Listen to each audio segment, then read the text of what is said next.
Hey, folks, welcome to Circle of Iron, where we talk about a movie and dissect it and just share our thoughts on it and get a little bit more in depth than usual. Today's movie is The Company of Wolves. So we're going to talk about that. Before we get into everything, quick update on what's going on. Tomorrow is Earth's Mightiest Mondays, where we talk about 4 issues of The Avengers. Really good ones. The Avengers Defenders War concludes tomorrow night, and Hulk and Thor, they saved the best battle for last. So that's going to be bloody epic tomorrow. Tuesday night, TerrorVision, we're going to be talking about Ghostbusters. Yeah, we never did a proper thing on this. So Pete is hosting from Wrestling with Horror, but I'm co-hosting this one, so that'll be on Tuesday.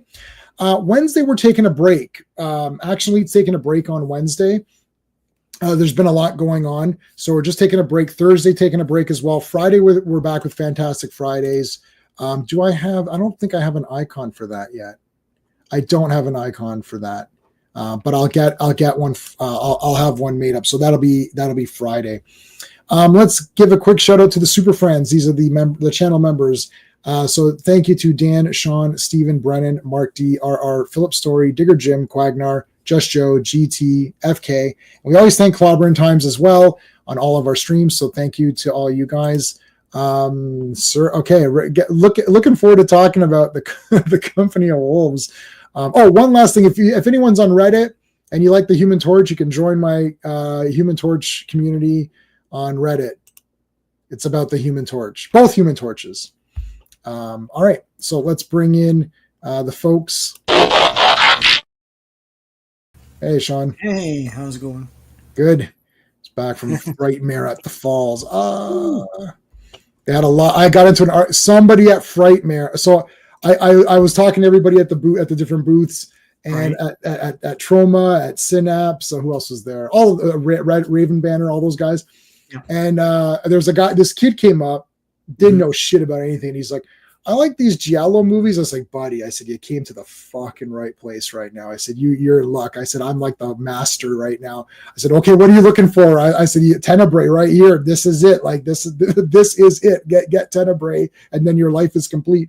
He's like, well, I haven't seen these ones. And then I was like, well, I said, he's like, I like this one. I was like, that's not a Giallo. That's just an Italian horror movie. He's like, okay, I don't know what's I was like, okay, there's differences. Oh my God. So you're just tossing around the term. Right. So I said, don't toss the movies about ice cream. That's what he means. Yeah, no. Yeah, I was like, don't.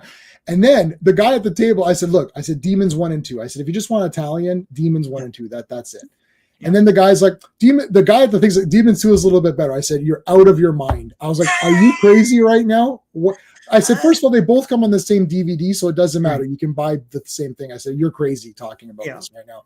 So me and the Synapse guy were it's all friendly. You know, I mean, I'm just being funny. I'm just like, you're out of your mind. I'm like, you're literally crazy. Why are you at this booth? So then we started fighting. I think Owen and Ed were just like, yeah, these two guys are not going to, this is not going to end anytime soon. It's like, this is 2 horror nerds, and it's like, it's over. It's like, we're just going to go over there. Yeah, Demons 2 is the Gremlins 2 of Demons. It's like they come out of the TV and everything. That one guy that died, he's back, and now he's in that gym or something. It's like, first of all, how'd that guy come back? Yeah. How did they come out of the TV? That was weird. Demons. I guess they could do it. I don't know. Yeah. Anyways, all right. Let's bring in. So who do we got? Well, let's bring in Charlie. Where's I usually use Conan.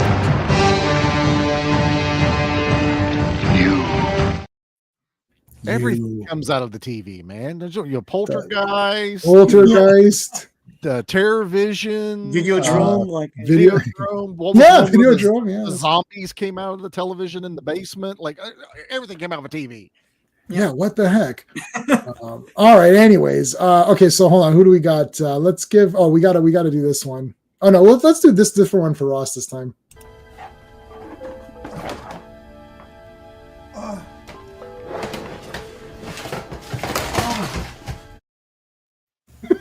That's a good description of me right there. Oh, you're working so hard. Falling over. Nothing's plugged in. No screens are on. I love it. I love that movie. I absolutely love it. It's the best thing. And then he exposes the secrets of the government at the end, and it's like fake. There's like fake microphones. He's like, I have uncovered the secrets, the dirty government secrets that they don't want you to know. I have hacked the government files. Like, what are you talking about? That's me exposing government secrets. That you don't know that about me, but he never says. He never says anything. He never actually says what it is. He's just like all of these secrets, and they're like, okay, what are they? Like, name one. Like, give me an example of one. They're secrets. I gotta join his Patreon to get the actual secrets. This is all for free. Come on, man. Genius, brilliant. All right, let's bring in our Mr. Fancy Pants. Well, hello, Mr. Fancy Pants.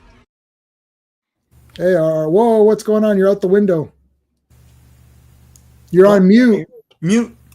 You're on mute. You're on mute. Still on mute. Sorry. Just saying there's a bit of a monsoon going on at the moment out here. So the internet's a bit funny. So if I disappear, it's because the house has been blown away. Okay. Understandable. Understandable. It is Australia. So, or New Zealand, whichever one it is. I forget. Right. Yeah. Okay. What are we doing here? This one. Okay. All right. Let me get the. Let's get the movie going here.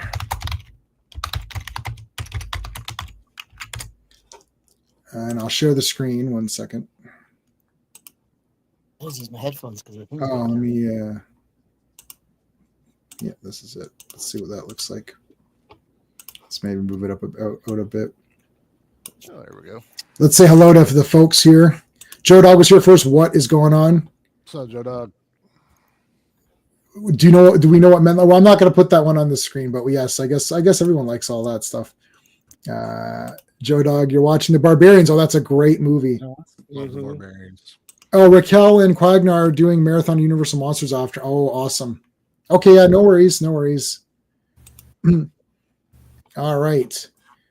So this is the Company of Wolves. I actually saw this ages ago. So I just pulling up the credits here. Directed by Neil Jordan, written by Angela Carter, Neil Jordan, and I think it's based on a book or something or a short story. Yeah, I'll tell you. Came out September 15th, 1984 at the Toronto Festival of Festivals. It's about 95 minutes. In the UK came out September 21st. Cost about £2 million, I guess, pounds is what that's in. And then it made $4 million at the, which is kind of breaking even if you're converting that. But this is definitely a weird one. So I remember seeing this as a kid, and the last time I saw it was as a kid and now. So it's like, I mean, like what was 84? So I don't know if I saw it exactly in 84. You wouldn't have. I would have seen it whenever they would have played it. I believe it may have played here on one of our channels, or it may have been on one of those. It was on TV. It was on TV, but I remember also maybe it was the Movie Network or TNN. If you had first choice, it would have been on there. Yeah, well, I didn't have first choice, but I had Pirate's Choice. No, I know that. I was trying to give you an out. Yeah, no, it's okay. Pirate's Choice is fine. Yeah. I had Pirate's Choice. Yeah. Blackbeard's Choice. Let's use Blackbeard's Choice. I like that. That's funny. Yeah. So I think I saw it on that. But anyway, I saw it and I thought, this is weird. And there's like these weird dog people. I'm like, what is this movie? And I was like, okay. So oddly enough, this is not scary or crazy or anything, but there's a lot of weirdness in it. And I was much better off watching American Werewolf in London and The Howling, but somehow this was weirder for me as a kid. I don't know why. This is like, I think it's just, and then also Angela Lansbury, who is Jessica Fletcher. I thought she's not solving any crimes in this. Like, really? Like, come on. Maybe it's like, this is before she became, this is like the Man of Steel, Jessica Fletcher. She's not Jessica Fletcher yet. She hadn't filmed the pilot. She did this. right before she did the pilot of Murder, She Wrote. Murder, She Wrote. Yeah, so this is the pre-Murder, She Wrote. Yep. This was more like Murder, She Got, because she got pretty good. She got nailed pretty good. Anyway, so I hadn't watched this in forever. We were thinking of a movie to do, for Circle of Iron, and Sean threw out. So this is a Sean. This is if whoever doesn't like this, you can blame Sean on this one. So I'm very thankful to Sean actually for this one, because this was completely forgotten in my mind. The second I watched a little bit of it, I started to chapter. I didn't fully watch it. I was like, yeah, I think I know this movie. So I was chapter through, and as soon as I saw the dogs, I was like, oh man, this is that movie. Yeah. And it all came back into my mind, and I was so excited to watch it, and I'm so happy. It's absolutely awesome. There's not 1 second that isn't awesome. The entire thing feels weird. It's like, it looks like Dark Crystal, but like with humans in it. Yes. Like awesome production. And I remembered, so when I saw the riding her girl, I was like, oh my God, yeah, I always thought that girl was really cute or whatever. And then it's like, she's 14 or something. I was like, well, I was young too, so it was fine. She's technically older than me, so it's totally cool. She's totally fine. Yeah. I was like, it's the Tracy Lords effect, where like, yeah. I was like, well, I'm only a year. Like I will always only be a year older than her, no matter what. So then it's fine, right? It's fine. Well, I thought the sister was pretty good too, and then the sister got taken out. I was like, oh man! As soon as the sister got taken out, I was like, F this movie. This is a terrible movie. How dare you do this? But anyways, it's like, it's a good family. That's a good. It's David Warner, so I guess he's got the good sheets. Have you watched Werewolf by Night? Yes, we all watched that, I think, and it was good actually. That was one of the good ones, right, Sean? Yeah, it was good. It's now forgotten, but of course, the best thing Marvel did, pretty much. That is the best thing Marvel did. Yeah. I want to go back and see who directed and wrote that, because you know who it was? It was the guy who wrote the music for John Carter and Michael Gian. Okay, bless you. Yeah, you sneezed there for a second. Yeah, but he's more of a composer, so everyone was like, it's weird that they gave him the whole thing to do. And he did a great job. It was good. Yeah, it was good. I can't find the title, of course, because it's one of these, like, I can't chapter to it. So yeah, that's okay. Okay. Anyway, we'll keep it on. There's like kind of like a. Oh, how about we can keep it on that? Keep it there. Oh, there you go. Okay, fine. This will hopefully get more viewers. Viewership definitely went up. So anyways, so I hadn't seen it since I was a kid. I watched it again. I thought it was awesome. So there you go. I'll leave Sean for last since he picked this movie. We can ask him why. Let's go RR second since he's our guest today. RR, had you seen this before? Or what's your experience with this movie? All right. Can you hear me? Because I'm having some audio problems at the moment, just to the atmospherics. Yeah, we can hear you. Yeah. Apologies for that. I'm just going to move to where the best internet is at the house. So I had quite a few thoughts on this film. I had seen it on VHS probably a year or two after it came out. So probably 1986, 1985. And watching it again was interesting.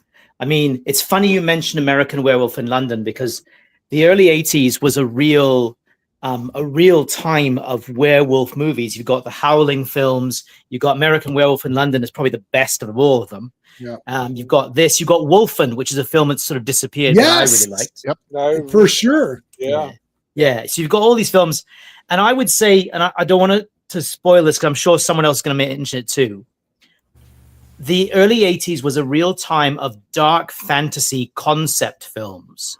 Right. And it reminded me of films like Excalibur, Ridley Scott's Legend in 85, and some of the other films I've mentioned, films that are not necessarily narratives, but are more sort of heavy concept with a lot of dark fantasy elements in them. And it's really striking. I mean, we're seeing this. So I saw this a long, long time ago, hadn't thought about it much. Because at the time, the mature themes in it, and there are some extremely mature themes in this. There's a lot of eroticism in this. I mean, at one point, Rosalind, of course, asks Mum about whether Daddy hurts her, which is, of course, referring to their intimate relationships and whatnot. So I didn't get I was only like 14 at the time, so I didn't get a lot of the more mature themes. But looking back now, it's like, wow, I'm surprised. I'm surprised it didn't get a tougher rating than it did. But I'm not surprised that it's Neil Jordan, who of course went on to direct The Crying Game. Mm-hmm. Okay, yeah. So that's my initial thoughts.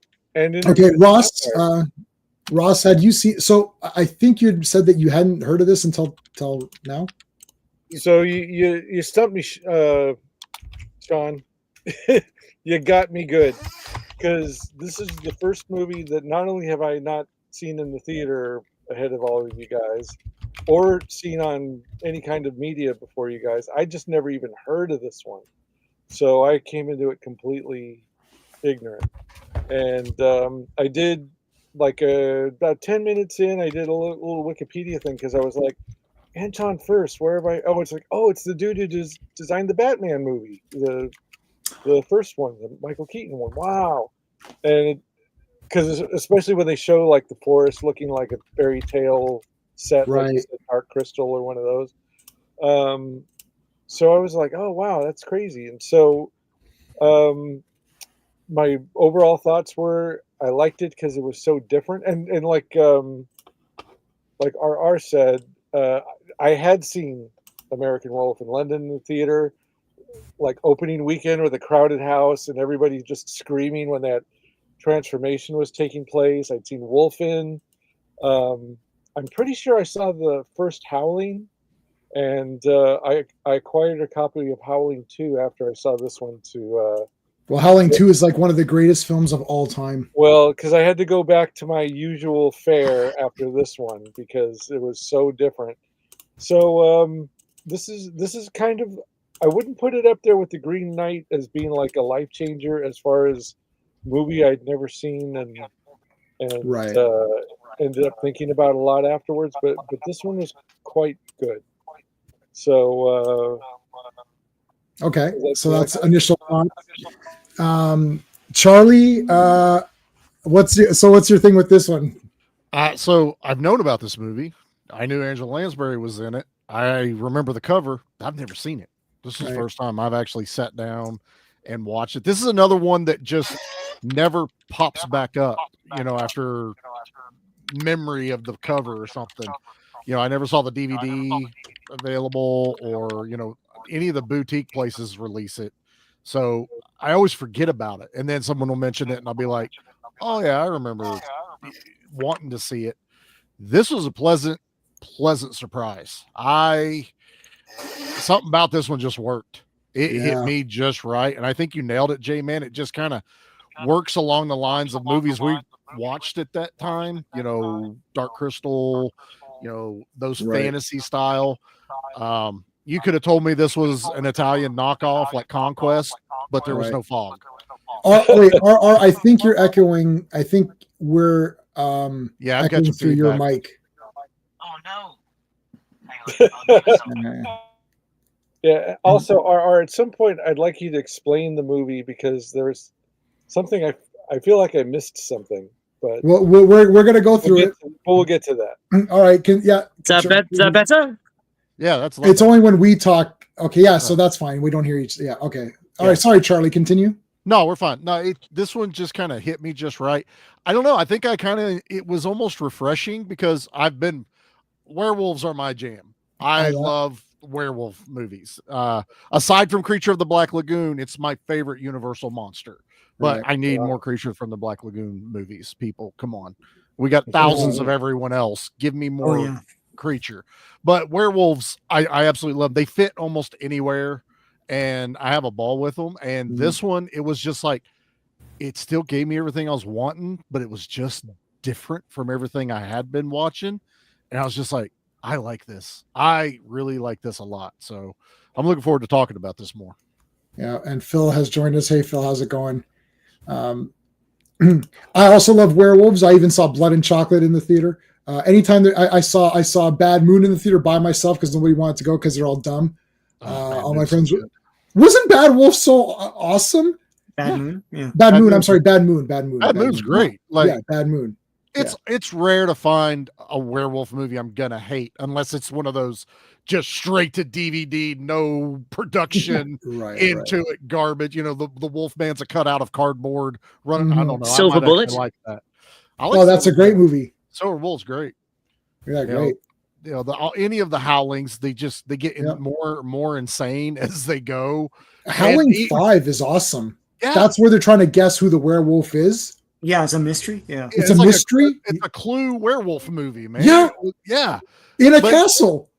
And we're still getting them. We got Werewolves with Frank Grillo not long ago. So, you know, you get the magic ratio of werewolves equal to the amount of machine guns in a movie. And I am there for it. I love it.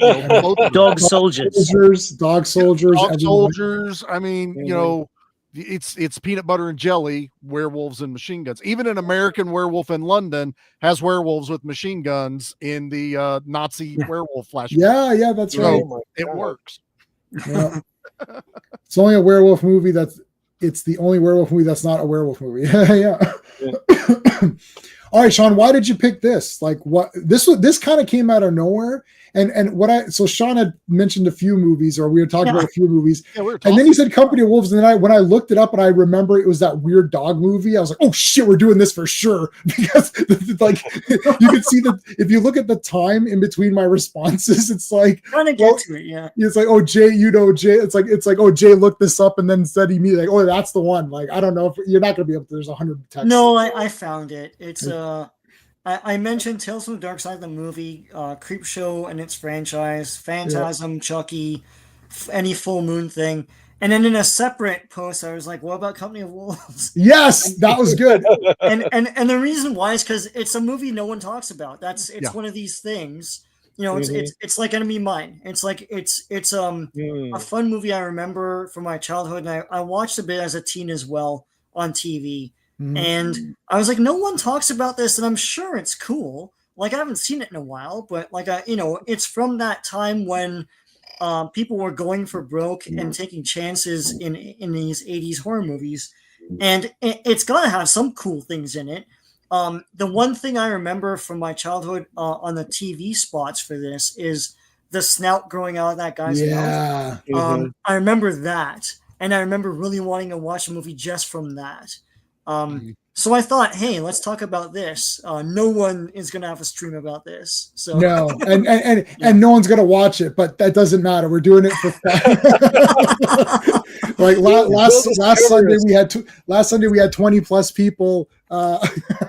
This Sunday it's dead, but it doesn't matter because this is awesome. Though people will watch it after the fact, and I'd rather do something that we haven't done that's a cool movie. So I ordered this on 4K, so I've got the 4K. It didn't, nice. It didn't come in time for today. 4K, wow, that's great. 4K of this, that's going to be gorgeous. Oh, I just ordered it. I just instant ordered it. Like physical. Oh my god. Everyone's gonna know at the point, and we'll do a quiz at the end. At what point in the movie did Jay? Because you're gonna know when it is. 1.5 hour into it when that it's like 26 minutes. You're like, oh shit, Jay's ordering this. It's like, like what is happening? I'm like, I knew you hadn't no seen spoilers, but was it the first? I know. Yeah, Sean. No, yeah. Sorry to say that, Sean. Say that.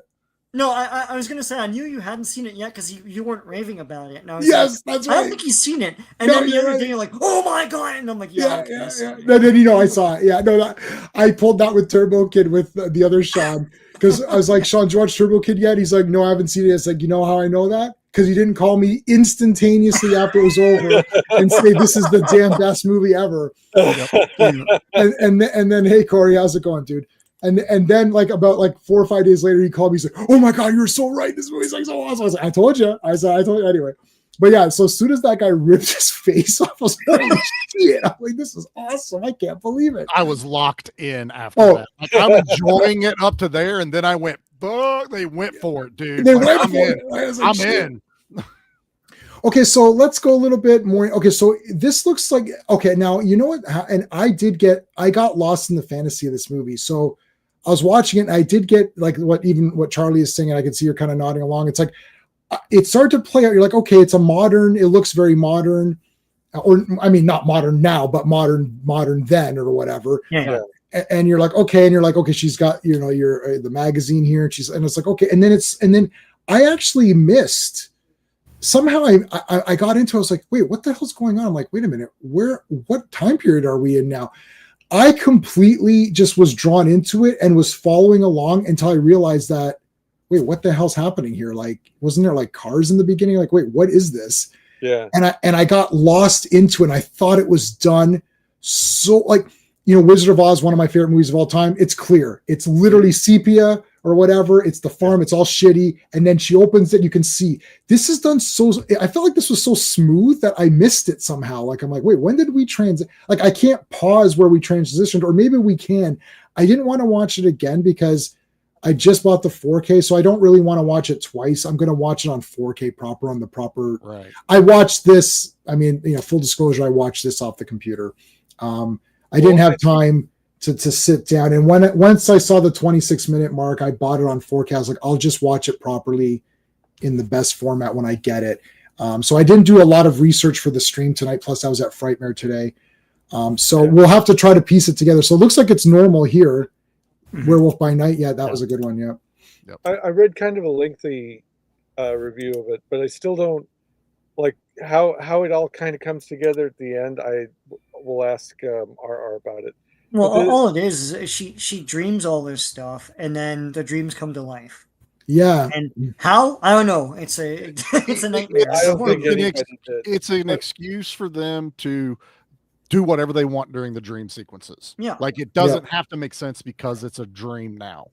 So giving them that grounded part of being in modern times in 1984, we know now it's a dream. So anything that happens in this story of her dream doesn't matter. Just like the devil has a car later. Like, I was gonna say that's all that would be before the stories Granny's telling her. So there's no cars, but you know. This starts with like an exterior shot that's clearly shot outside on a real estate with a real car and a real dog and all the other stuff. Yeah. And then once this girl's sleeping, and then they cut to what's clearly a set, the forest set. Yeah. And she's like running through it. And that, to me, that's like the most gothic looking, like that's right out of a Warren magazine from the 70s or 80s. Yeah. So, and then once you see the body in the coffin after that, it's kind of like, okay, we're in dreamland. Yeah. So it's like Labyrinth or Baron Munchausen at the very end. You know, Baron Munchausen, he did defeat the army. It's like, yeah, but wait a minute, you weren't there. You're telling the story, or are you, or were you telling the story and simultaneously? Like, can Baron Munchausen exist in multiple timelines at the same time doing adventures? Yes, he can, because he's Baron Munchausen. That's the point of that movie, right? So this one, it got me. It got like, I'm like, wait, what the shit? I was like, oh yeah, wait a minute, is this the dream now? But then there's dreams within the dream, and that's where the story breaks feel like other dreams, and then there are dreams in the dream. Like, there's so many levels of it. It's very much like Never-Ending Story without the narration part of it, right? You know, where you're in reality, but then you're in the book all of a sudden. And I love like Ross was talking about, the set is what forms this movie. It's what gets your brain switched on where you're at any given point in this movie. But you know, I don't think that, like, even if adjusting for budgets and streaming and different places you could watch it, blah blah blah, I think this movie would be like a failure if it came out now, because audiences are so literal minded that I don't think they would be open to something like this. I mean, it's almost, without this is art house. This is very art house. Yeah, well, I mean, without getting into it, you know, I think there's like a lot of people on the spectrum that just can't. It's like it's got to be absolutely laid out in the most literal way possible. The devil's car. Because the Green Knight didn't succeed either. So this is like the closest thing to that I can. Yeah, these things are just not gonna, like, I think when you're making a movie like this, you just have to say, look, I'm making it for myself, and hopefully it finds an audience of people that can appreciate it, and that's it. Because if you're trying to make it as some sort of thing, even having werewolves in it, like this one would have broken even if we're converting the money or whatever, right? Yeah. Right. So I mean, well, I mean, also wouldn't have had a wide release either. So it's I doubt it. spending a bunch. Decades later, they thought enough about it to put it on 4K. So it's somebody somewhere likes it. So so here you go. They're going through now. It's going to be impossible to get this exact without playing it. But you can see now we're getting into the realm, right? And then you got the sister running around. What was the sister's name again? I forget the sister's name. But dude, you've got me now wanting to. I may end up picking this 4K because where you paused, everything in that picture is stuff she's dreaming about. Yeah. No, I know. This Alice. Is like that little car, which if y'all remember the Avon cars that had perfume in them, like my grandpa would have them. That little white car is the car Satan's driving. So she's pictured the devil. So look, there's Granny. Granny's got the book. Right, there's Granny. Tales, so she's telling stories. There's the dress or gown or whatever she's wearing. There's a poster of the Cure and Duran Duran in the background. So that Hungry Like the Wolf. Good job, Ross. You've done well today. You've done well. And that's it. Peace out. You should basically don't speak for the next 90 minutes because you're not gonna. There's a chance you might F up this. See, I don't know that. I could see this kind of thing. I don't know. I'm not a music guy, so I did not pick up on that. Oh, that's genius. Okay, hold on. What else can we spot? I mean, this is the where's Waldo? Labyrinth. Labyrinth did the same thing. Labyrinth also did it. Yeah. You're not paying attention to this when you're watching it for the first time. You have no idea what all these little pieces are. It even gave me a thought because if you notice, we stopped on it earlier. She has a dog. It's a German Shepherd. Yeah. So they weren't able to use wolves as much as they wanted to for budget. Yes. But you know what? It fits the story because she's going to put her dog in a place where the wolves would be because that's what her brain knows as, it's like a wolf. So now you can even though that was probably completely unintentional, now you can be like, well, she's thinking of her dog. Yeah, so that's running around out there as these wolves. Look how wicked this is. I love that. Yeah, that set was badass. And as she was running by those life-size toys, I was like, oh shit, one of those is going to move.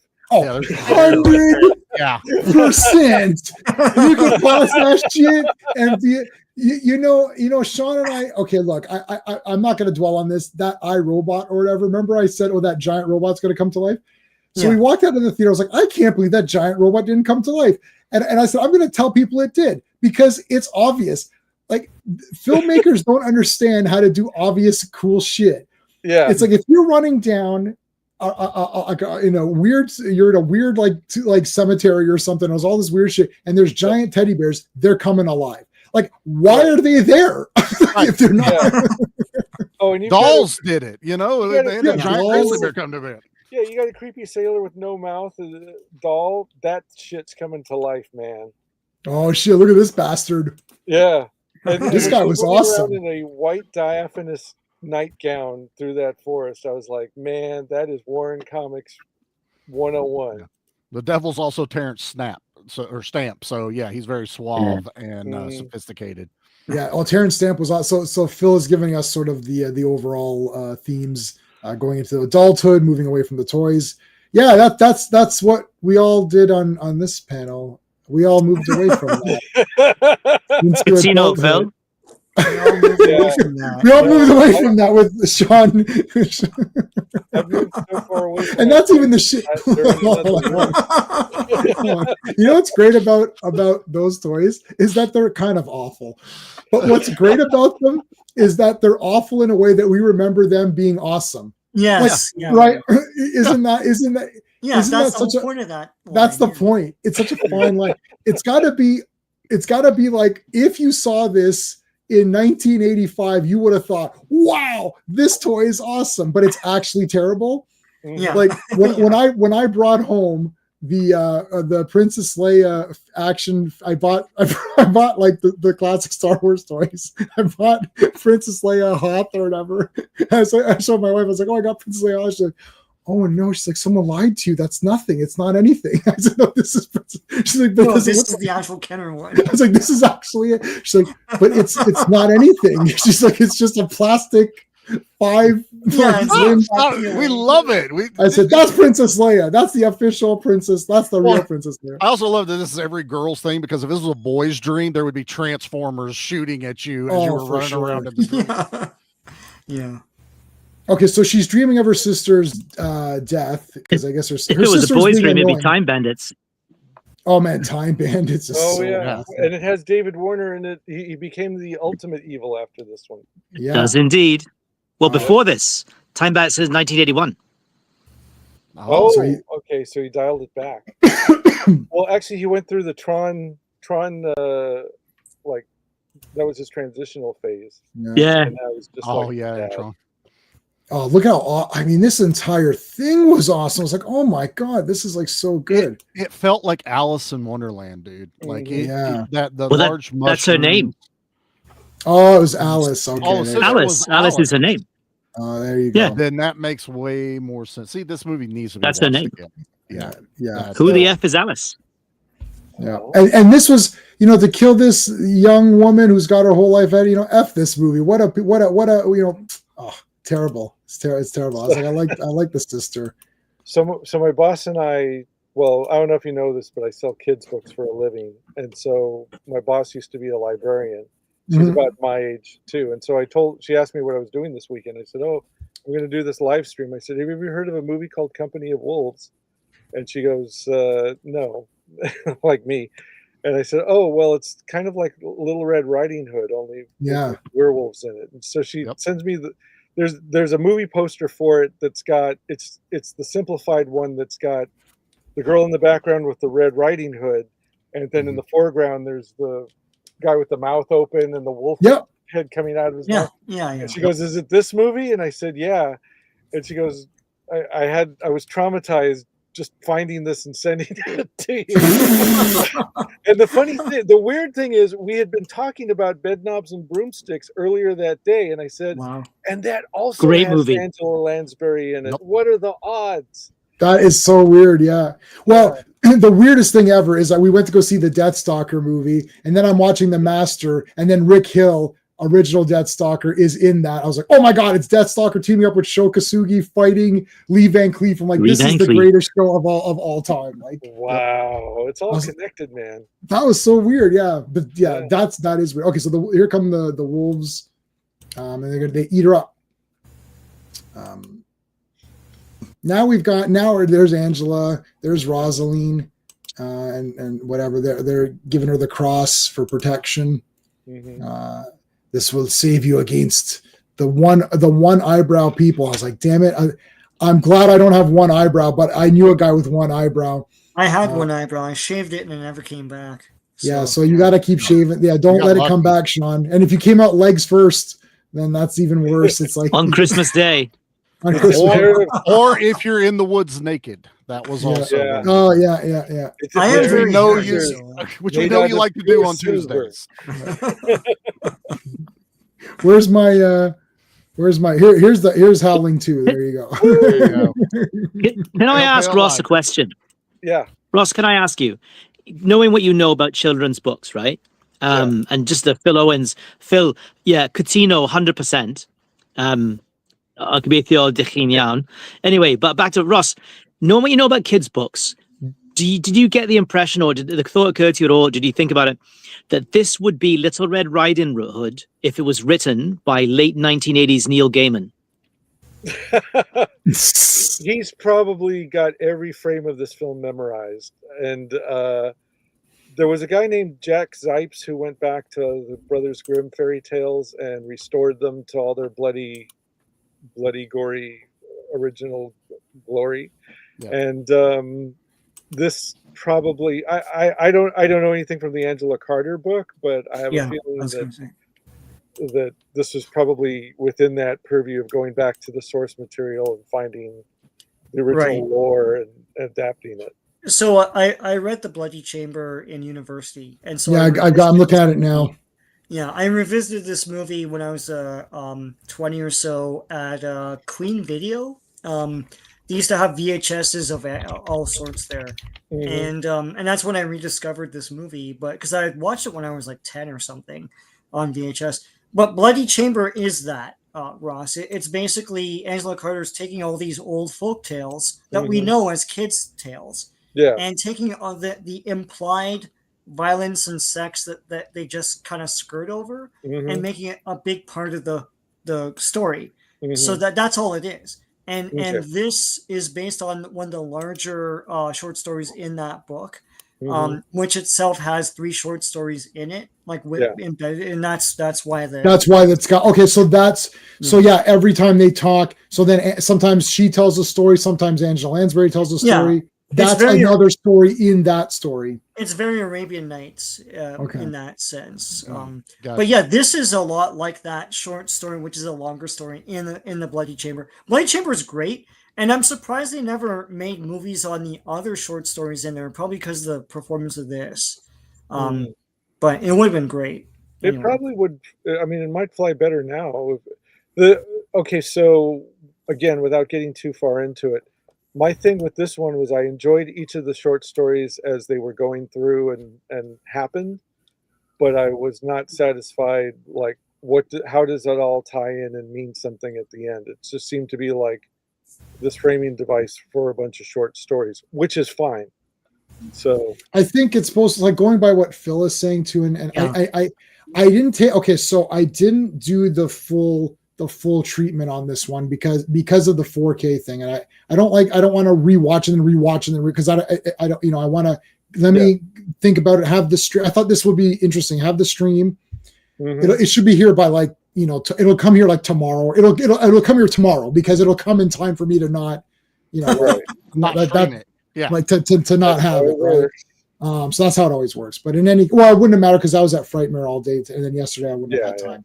So, anyways, but at the end, when everything comes crashing through, that's it. Her adulthood is crashing through. Her nightmares are coming true. I don't know if it's literally supposed to say the wolves are crashing in. It's supposed to be like her nightmares, her adulthood, all this is coming crashing, and she can't stop it, and it's coming, and now she has to just hopefully. In hearing all of these stories and being well prepared to face it, she can face it and go on. I do have a theory, which I will share at the end, and then I'd like to check it against Phil and RR's ideas as well. So there's Jessica Fletcher writing her next book or whatever. Boy, oh boy, she was born old. Yeah. No, we just saw her in show when she was younger. Yeah, no, we have some because my wife and I collect black and white, the classic Hollywood movies, and she's in a few. And she was the villain in what was the movie? She was the bitch in it. Manchurian Candidate. Oh no, that was awesome. But no, this is even before that. She's in Gaslight, and she's like really young there. I have Gaslight. Yeah, I own that. But she always had this face. That's the thing, right? She has that. It's just an older version of the same face or whatever. Yeah. She's great in this. Yeah, she's totally awesome. It's like, oh, you got to beware. And it's just she's like, and then it's like, oh, your mom's thumb isn't that green, and she's like taking jabs at the mom, and then she said something else. It's like, oh, her cooking's not that great either. Oh. Yeah. When she's giving shit to the pastor later, man, that's awesome. I love that stuff. It's like he doesn't know anything, anyways. The guy's deaf and dumb. He's trying to drop branches on her and stuff. Yeah. Well, she's being irritating. So if you're irritated, people. But she's a great choice for the grandmother of Little Red Riding Hood. That's basically what she is. Yeah, she's the grandmother. She's Granny. I mean, it's perfect. Okay, so Phil is saying Rosalind was meant to wake, stand on the bed, and then dive into the floor, which becomes like water and closes behind her. She fully embraced. Oh shit, that would have been awesome too. Yeah, it was like her tears or something were like, because there's several scenes of her crying and it's showing it dripping down visually. They couldn't film it. I read up on some of this stuff too at the end, and they just, with the budget and the constraints, they couldn't film the way they wanted it to be at the end of her diving into adulthood, basically. Here's your first story within, or within, with this woman and the big husband or whatever, and then he comes back later. It's like, you remarried. It was like 20 years ago. You lazy. Man, Stephen Ray, main actor in The Crying Game. Yeah, and she turns out to be a man, so that I have not seen Crying Game, but I know what happens. Everyone knows what happens. Yeah. Einhorn is Lois. Lois Einhorn is Finkel. Yeah. Finkel is Einhorn. Liz Einhorn. Yeah. Einhorn's the man. Yeah. Everybody knows those two names. And then the whole police force is gagging because she's made out with everybody. Yeah. Sean Young is no man. Get out of here. It's like she's like there's like actually the actor that they got in Crying Game. He's the guy from Stargate. He played Raw in Stargate. Yeah, and that was a great choice, especially for Raw too, because you can't. It's just like this androgynous being. Yeah, it was a surprise. Did you ever see Pat from Saturday Night Live singing the Crying Game? That was no, but I've seen the It's Pat movie. I've seen the movie. I've seen It's Pat the movie, and it's kind of a genius masterpiece because they keep it up for 90 minutes. Yeah. One joke. Like it's one joke and they do it for 90 minutes, and you're like, oh my god, I have to get it now. So like, no, no, because it's a good test for writers. Like you only have one joke. Okay, so that's 5 minutes. No. That's 90 minutes. It's like the Aristocrats. Like the Aristocrats joke. They just keep going. Yes, the Aristocrats. Yeah, you just get at the end. It's like it's just crazy. It's like how crazy can you make this or whatever. Okay, so they're gonna get down to business. Woo! They're gonna get down to some bit. They didn't. They're getting down to some business. And he sees her spiky hedgehog. Yeah. And then he gets naked. He has one eyebrow. I did notice that. Yep. The unibrower. Yeah. And he's about to be naked in the woods in a minute. So. Oh no, that's your two signs. Here's your sign. Yep. Ah! I like this girl's like, whoa, like the super eyes, like, oh my goodness, what is going on here? Relieve himself, which is the same thing in the short story. So, yeah. Nature calls. Nature calls. Two different ways to take that. Yeah. Yes, that wasn't that funny. I like that. Yeah. Yeah, nature calls. Wait a minute. I see what you did though. You did that was good.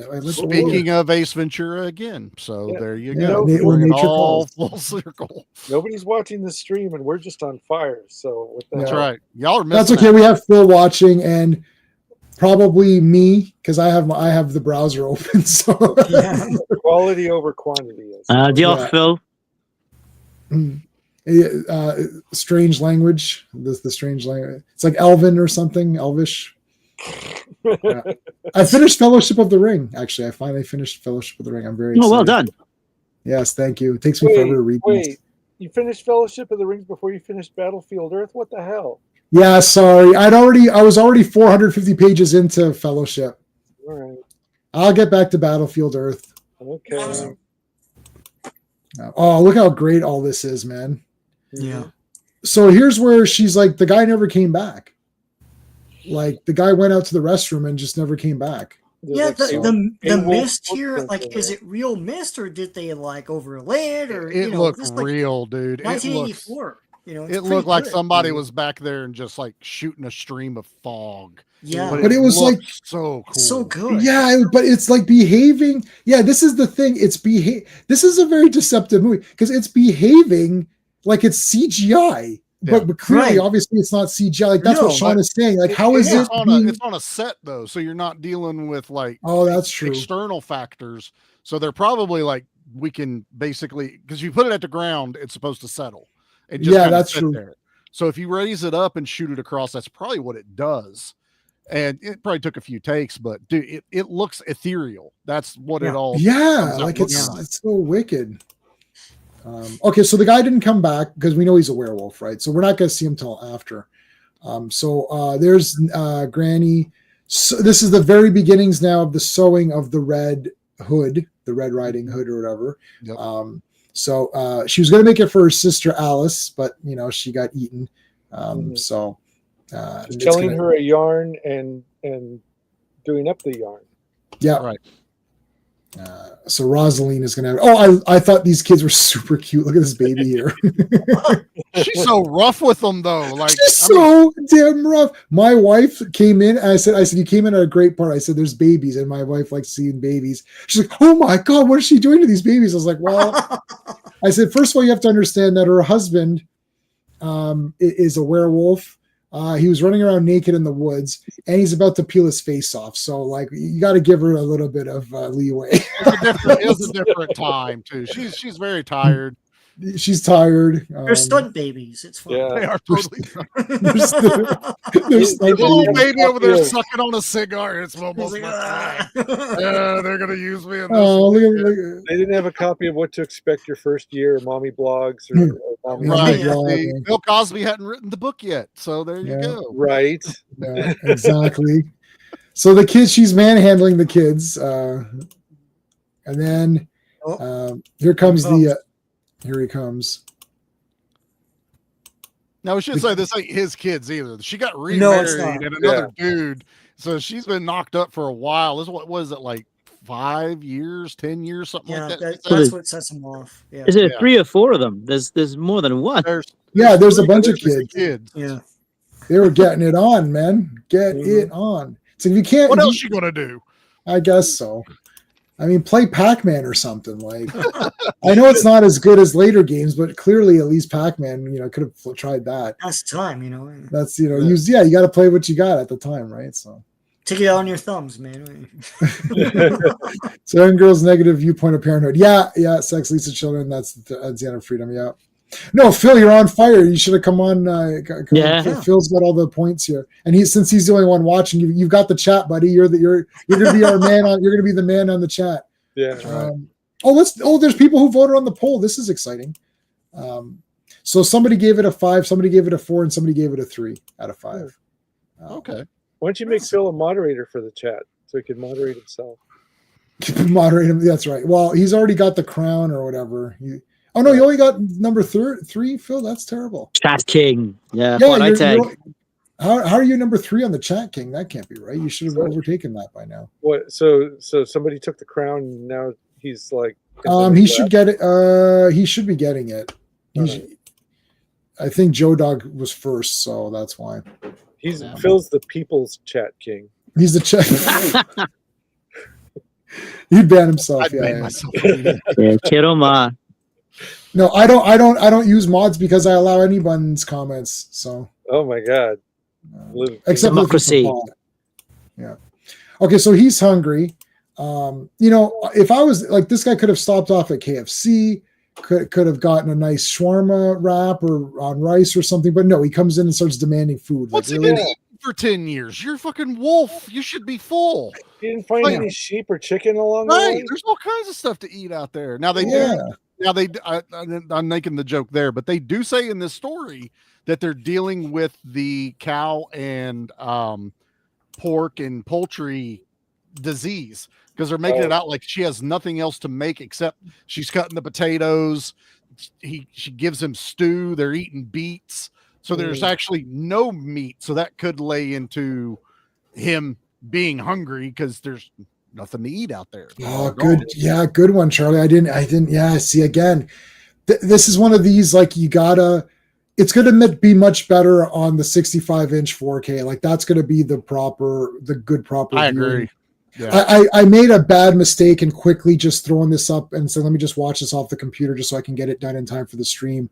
I thought it was just like, it'll be a fun thing or whatever. It's like, there was a lot more going on. And about like at this point, I was like, oh shit, yeah, this is something special. I really need to order this and get a good proper sit down and this really is a watch it. perfect Circle of Iron movie. It's perfect for certain. Yeah, it's perfect. If we're going to do a horror one for Halloween, we could have had fun with it, but like we've gotten pretty deep in some movies and I'm like, we got done watching this going, damn it, this is, we nailed it. Like, good job, Sean. Yeah, Sean really picked a good one. I thought that too. This is like a fantasy thing with a lot of meaning. So I like the Artie Farty martial arts movie, the Artie Farty King Arthur movie, the Artie Farty werewolf movie, the Artie Farty rock musical. Yeah, So we did that one too. That was surprising. Yeah. And then we did Ninja Turtles in the middle of all that. So we're rocking Well, it right now. I wanted to do Ninja Turtles. I thought let's give ourselves an easy one. well, Absolutely. we got to get something people will actually watch us talk about. Right. We got There is to that hook them. too. Important spiritual lessons in Teenage Mutant Ninja Turtles. Then you weren't watching the same film as the rest of us. Sorry, Exactly. you just got That's that wrong. correct. Yeah, we did Exactly. find some nuggets in that one too. So We're hoping that they turned that one on, fell asleep, and it just auto played into the other ones that we did. And we just get those views and downloads. It's all good, man. Yeah. fine. Well, I've got like 700 something on my Tuesday TerrorVision for Halloween 4, but it's Halloween and it's Halloween 4. So, guys, everyone, I just put links for people watching this later, just so you hear me say it as well. Make sure you hit the like. Number one, hit the like. We're multi-streaming this, so guys, make sure you subscribe to everybody on this panel. The links are in all of my videos, but they're also in the chat as well. There is also, if you want your Hunter from the Future, the comic book actually translated into English, it is on Kickstarter. If you want, you can send me the Kickstarter link in the private chat, Ross, and I'll put it up on here as well. Because I back that immediately. A lot of we're really into this your thing. We want to make sure it gets out. It's already funded, but everything helps. Every little bit helps. Yeah. So right now, if you back it, you're pretty much guaranteed to get it. So all the files, all the pages, even the PDF of the collected version is done. So that thing's going to the printer as soon as the money comes in from Kickstarter. So. Okay, so there you go, guys. I'll put that up. Yeah, this is like a Kickstarter, but in the sense of it's already completed. Mm-hmm. Like you're not, There's and it's already completed. Sorry, go ahead, Charlie. Oh, I said no risk. There's no risk. Yeah, it's completed. No risk. Yeah. Right. Like like it's the full thing. It's already completed, and we've seen the PDF. So okay. And final thing, for you Canadians, I really appreciate you paying like insane money for the tariffs and the shipping. But if you can't afford it, just go with the PDF. It's a good read that way too. Yeah. Oh no, I had to get. I don't really care. I'll just get whatever. I know you, J-Man, but yeah, I don't care. But yeah, I'll just order anything. People who aren't running the Your group on Facebook. Right. No, this movie was $75 after tax and all of that because it's a 4K limited edition. But it is what it is. I'm not, it doesn't matter. I just got Robot War. It sounds normal to me. So yeah, I got Freddy Frico today as well. Oh, cool. Because I was at the Frightmare, so I got that, and I got Robo Warriors because I didn't have this one. I want that. Okay, so here's the face peel. Love it. Okay, so when this happened, I was like, well, this is just the greatest thing. I'm trying to get so he starts ripping this. So he starts ripping chunks of his face off, and she is a very good actress because she's like completely stunned. Mm-hmm. This is the face I was making. I was like, holy shit. So she's probably seeing it for the first time. She's like, oh, yeah. My what big eyes. I didn't know she was in a Nick Cage movie. Yeah, right. Yeah. Of course, it's only going to her reaction. Yeah, there you go. Look at that. Dude. This was like Hellraiser level stuff happening in here. Like my mouth was open. Like so was mine. I was like, oh and it's feeling very fantasy light. And I'm like, oh, this is going to be like our light. Like this barely it's going to be about themes. This happens, and I'm like, oh my God. Like it just kept going. And it kept going. And dude, I love every second of this. Look, American Werewolf in London has one of the absolute best transformation scenes. You feel the pain, you feel everything. This is fucking number 2. Okay? Dude, I am with you on this one. Yeah. Oh my God, dude. And I've seen some good ones, but damn.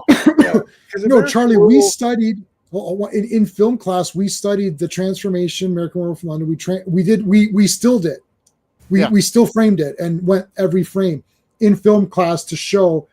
I mean, now that's pointless. They're just going to CGI it. But back then that was important. This has got to be number 2, minimum top 3 or 4 of all time for anything. Like this was crazy. It's like ripping it. And I thought it was going to be like this and then it would stop. It's like, you're like, whoa, this is like not stopping. What is happening here? Keeps going. And again, a £2 million budget. Yeah. So what was which? I assume American Werewolf came first, right? Yeah, Yes, that 83? was. I'd have to check. I don't remember. Yeah. Yeah, 'cause I mean, they it's were. 81, 2 or 3.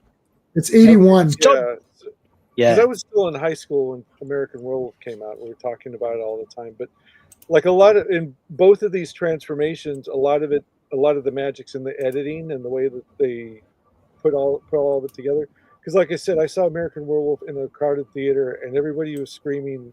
Because that was also the first time you saw a werewolf transformation that wasn't just like dissolve and then the next layer of makeup. Hair. Yes. Yeah. And, Like Wolfman. That's what yeah, everybody was used to. I was mean, they've been Wolfman. doing that Wolfman effect since like the Wolfman, and then Yeah.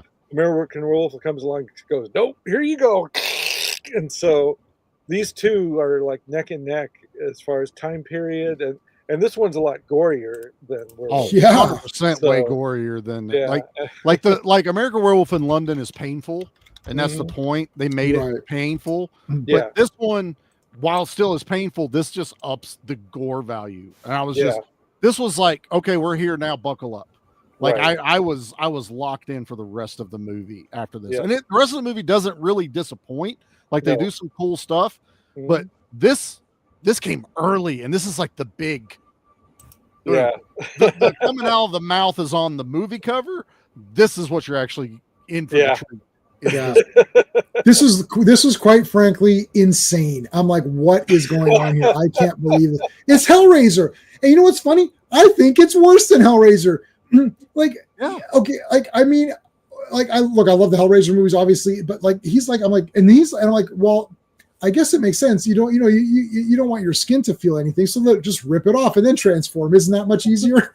It's just like, holy shit, man. That's what a lot of them started doing. Like there's other, the most latest one we watched the other day, Trick or Treat with the girls, and it's basically like they're taking their clothes off, but it was the human skin, and they're already furry underneath it.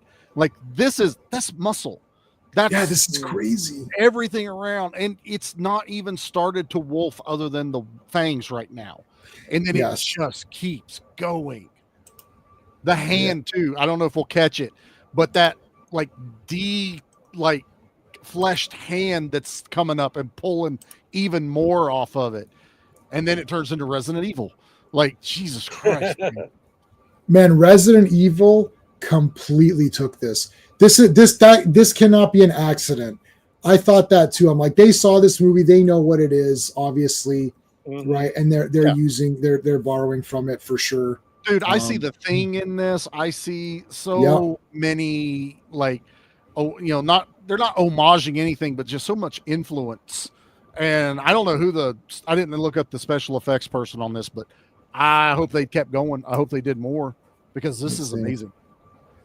Let me see production. Let me see if we can figure out who they principal photography set It design. wasn't one of the big ones. It wasn't Rambaldi or Bottine. It wasn't one of those guys, but obviously he deserved a lot of credit for the spectacular transformation scenes. And I prefer the one that comes later in the film. There's another one coming later. The mouth or whatever. Like the opening of the mouth. Yeah. It's awesome. They don't give me, if that was only in this movie, you'd be like, oh yeah, that was a really cool one. Not expecting this was just like holy shit moment. Like, oh my. Yeah. I think I'm with Charlie because I'm watching this movie really put me through a lot of great emotions that were awesome because it's like you're watching like, okay, I like this. It's a very good mood. I like the look of it. I like the girl. It's like I'm into this movie. And had there not been any of this gore, I would have come away saying this is a fantastic movie, great production values. It looks beautiful. I like Angela Lansbury was awesome. I like that wolf guy at the end. He was neat. He was really cool. I like that guy on the trail.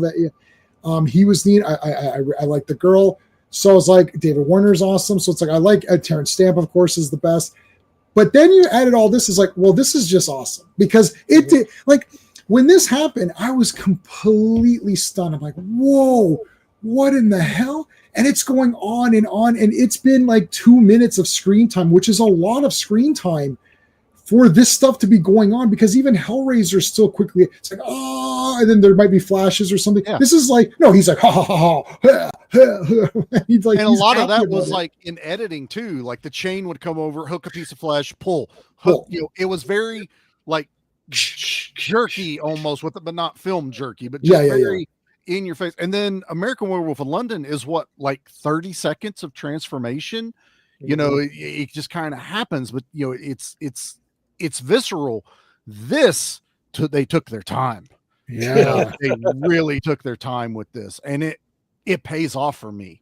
Like this could have been the final story in the movie, and I'd have been ear to ear grinning and running up and down the road naked, telling everybody about this movie. Don't trust a man running around naked outside. But do you have a unibrow? I can't tell from here. No, I'm gonna get one. I'm gonna get one now, though, just to like. I know now it should be in style because it turns on the ladies. Let's bring it back. We should bring it back. All right, let's. I mean, and the other thing is because the kids are there, and she's having like a heart attack with the kids there. And now, was this not the greatest thing ever? I couldn't believe this. This is so badass. How are we gonna? Okay, so Buddy comes in. And he's like, WTF is happening? There's like literally a skinless, naked, there's like a skinless monster. Like, what happened? You come home, you're like, he sees the wolf. Yeah, he sees the wolf. Yeah, but there's a pile of flesh underneath it, like it took a dump of person down below him. Right. But yeah, and then he cuts the head off, which it's a wolf head flying, which was awesome. Yeah. And lands into the pot of, I don't know, milk? Like milk. Laundry? Yeah, must be milk. Yeah, and it finally like surfaces to this, and I'm just like, what the fuck?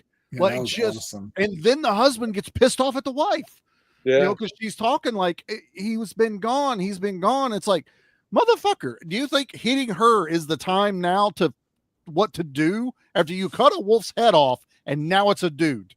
Like, I think there's more important shit than getting mad at her about her husband that showed back up 10 years later. Well, I knew you liked it rough, honey, but well, again, it's the girl's nightmare, right? Oh, it is, and it's all symbolism, like Phil's talking about here. He gets angry, hits her, beast revealed, but it also works on both.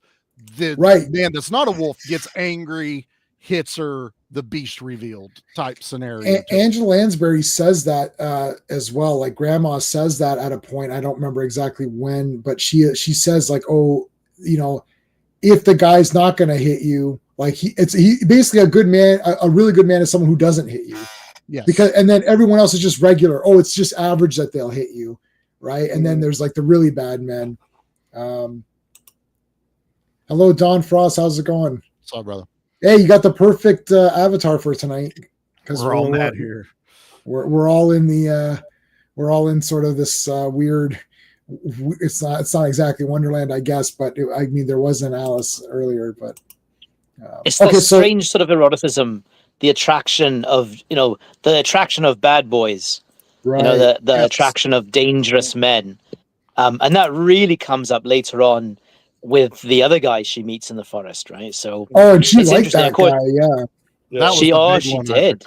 Yeah, that's that. A lot of these like fairy tales or these type of tales were cautionary tales. Yeah. You know, they were about the dangers you could encounter out in the world, told in a story setting. You know, fairy tales, so it was easy to remember.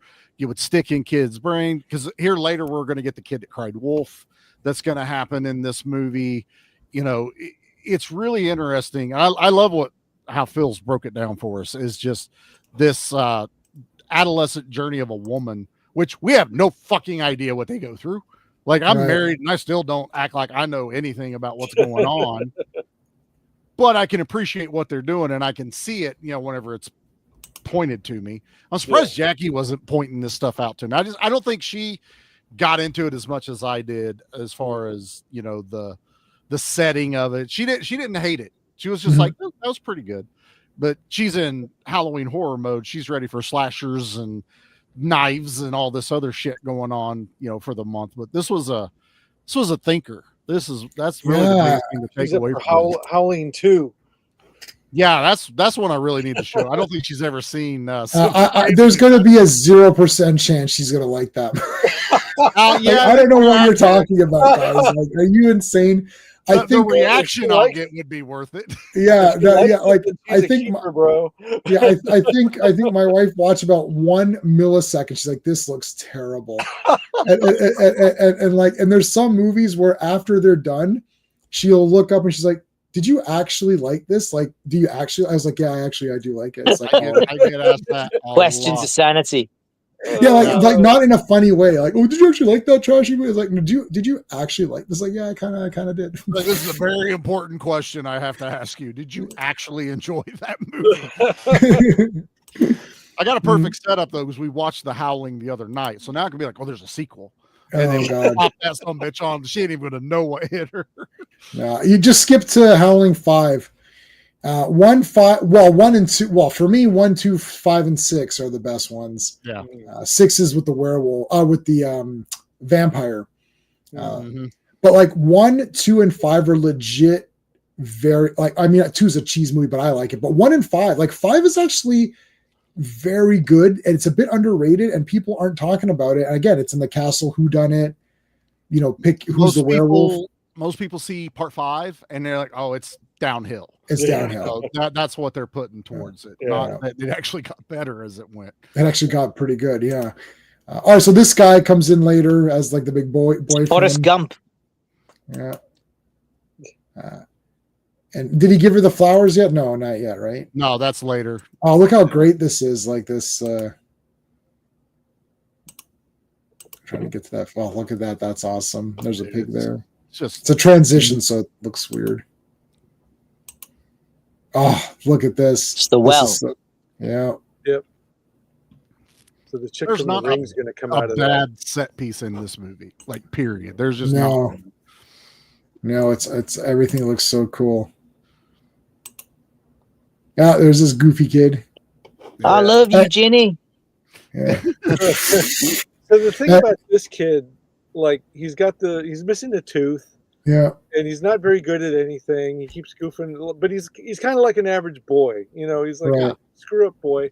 And then there's like later on when they show his dad who's got even more screwed up teeth, he's like, that's my boy. Yeah. He's looking for his box of chocolates. Yeah. So part of my theory for the end is like she's looking at this guy and like this is the only teenage boy we see in that village, and so he must be like the prospect.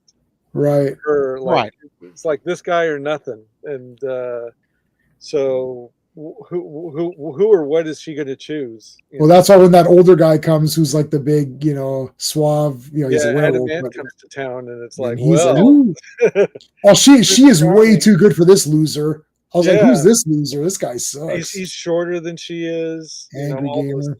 I mean, he might grow up to be like an okay man, but probably not by much. But I think you're nailing it, because you have to put your head in the time frame. It's someone that is available at the time that they're the same age. It would benefit the families. The dad's excited. The son, the kid, his dad is like, yeah, there you go, boy. She's a looker. Mm-hmm. And even her dad's like, it's bound to happen. Yeah. No harm from this. Let them go do what they're going to do. Right. It's innocent, but it's also telling the thing of, this is like kind of the best you're going to get right here for her. Yeah, and she's questioning. And there's a lot of How do you know he's not going to grow up to be an accountant, have great, make good money, and have great benefits? Come on. I mean, it's possible, but I would start with some dental before I'd worry about too many benefits. Right. He could get some nice wooden teeth if he gets a good job. That's it. Yeah. And they keep saying, don't stray from the path, right? All this kind of stuff, right? Which some of it is obvious, right? That's the heavy-handed message in this movie is the don't stray from the path. You don't know what's off the beaten path.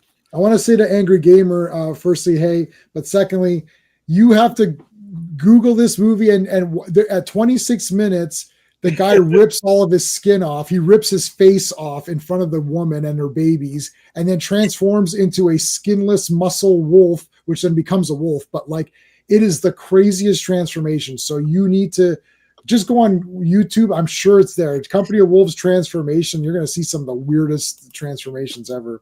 J-Man, I think you need to call Phil Owens out.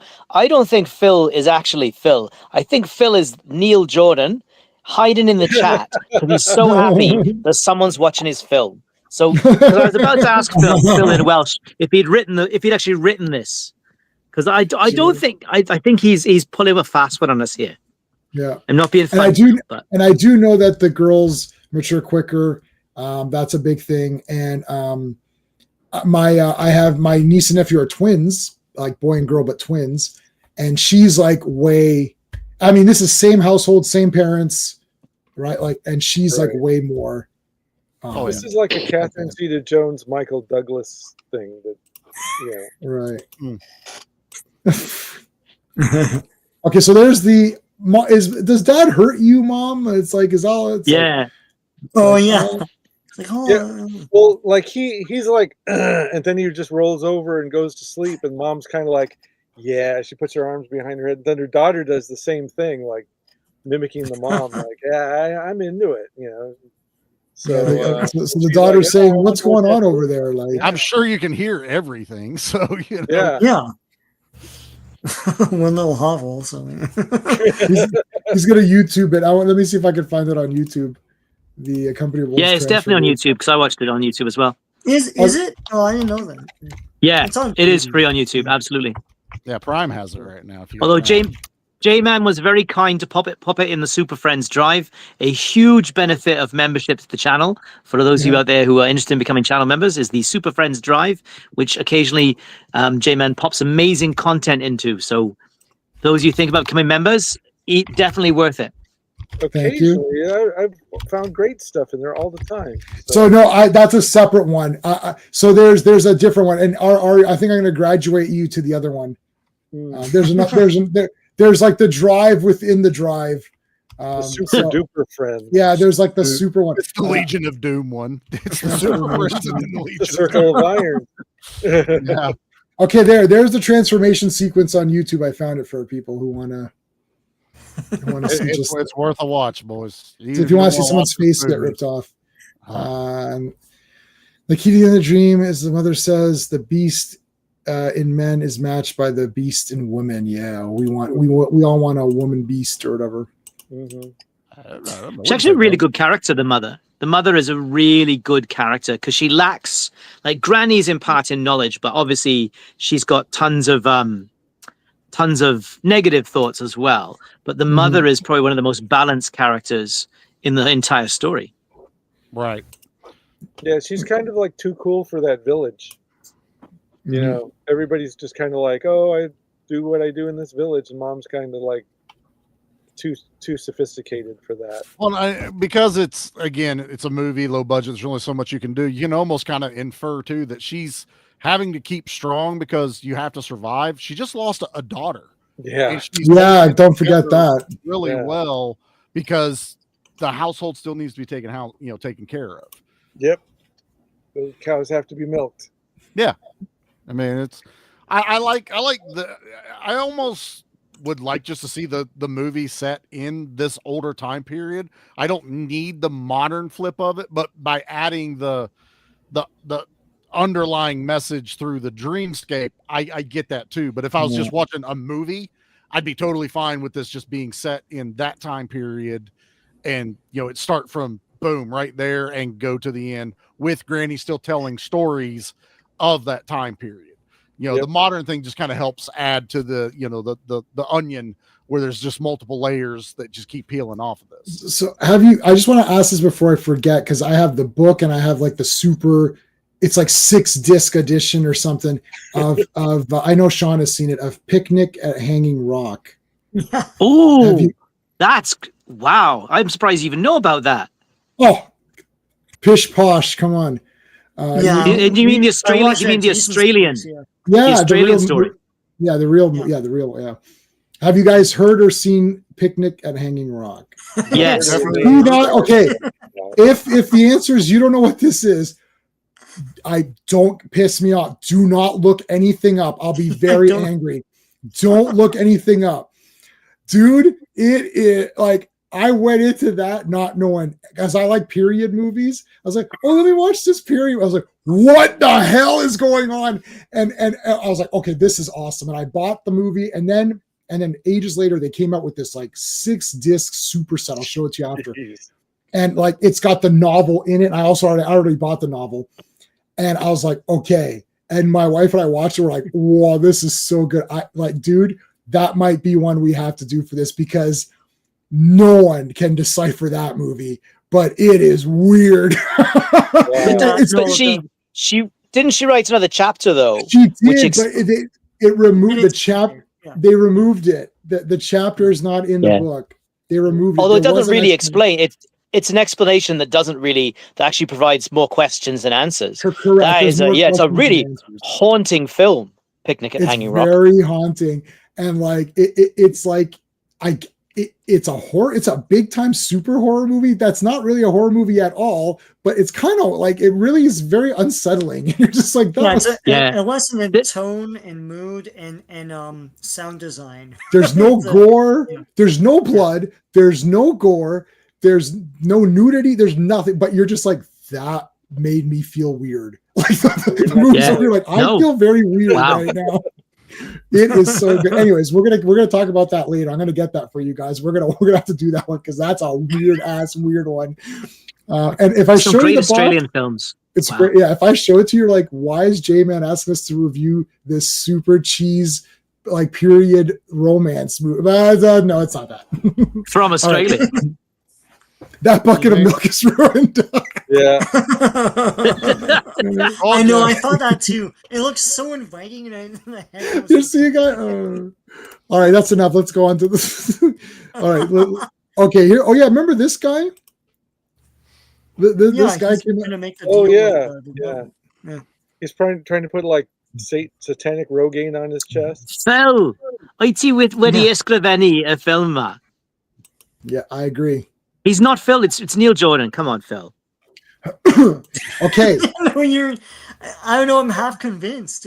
I think it might be. It might be because he's really getting in there. So this is the story that I was a little like lost on. Like, what is this story other than the devil? Like, is this the first werewolf? Like, is this kid doing this, and then all of a sudden? I don't know. He's trying to be older, I guess. I think it's in that theme still, right? Yeah, he's trying to be hairy on the inside. It's that was he's trying to be hairy on the inside, use it sparingly. It's supposed to be earlier than the car is her dream. We already figured that out. Mm-hmm. But he puts it on there. He has the unibrow already. And he opens up his shirt, he grows a hair, and then all of a sudden the woods kind of take hold of him. Like Evil Dead style. Yeah. And to me, I was like, well, wait, is this like the story of how the werewolves, like where all these little lores came from? Because this guy had a unibrow, probably born on December 25th, feet first, whatever, all that stuff. Like I was a little lost without watching it a second time on what this particular story was. I think that is what it is. That was what I was thinking, because I'm like, this guy's like the proto werewolf or whatever. Like he's like the first, because so like, the devil can have whatever vehicles and transportations he wants, regardless of the times. And he's dressed like in this suit and everything. So like, that's wrong.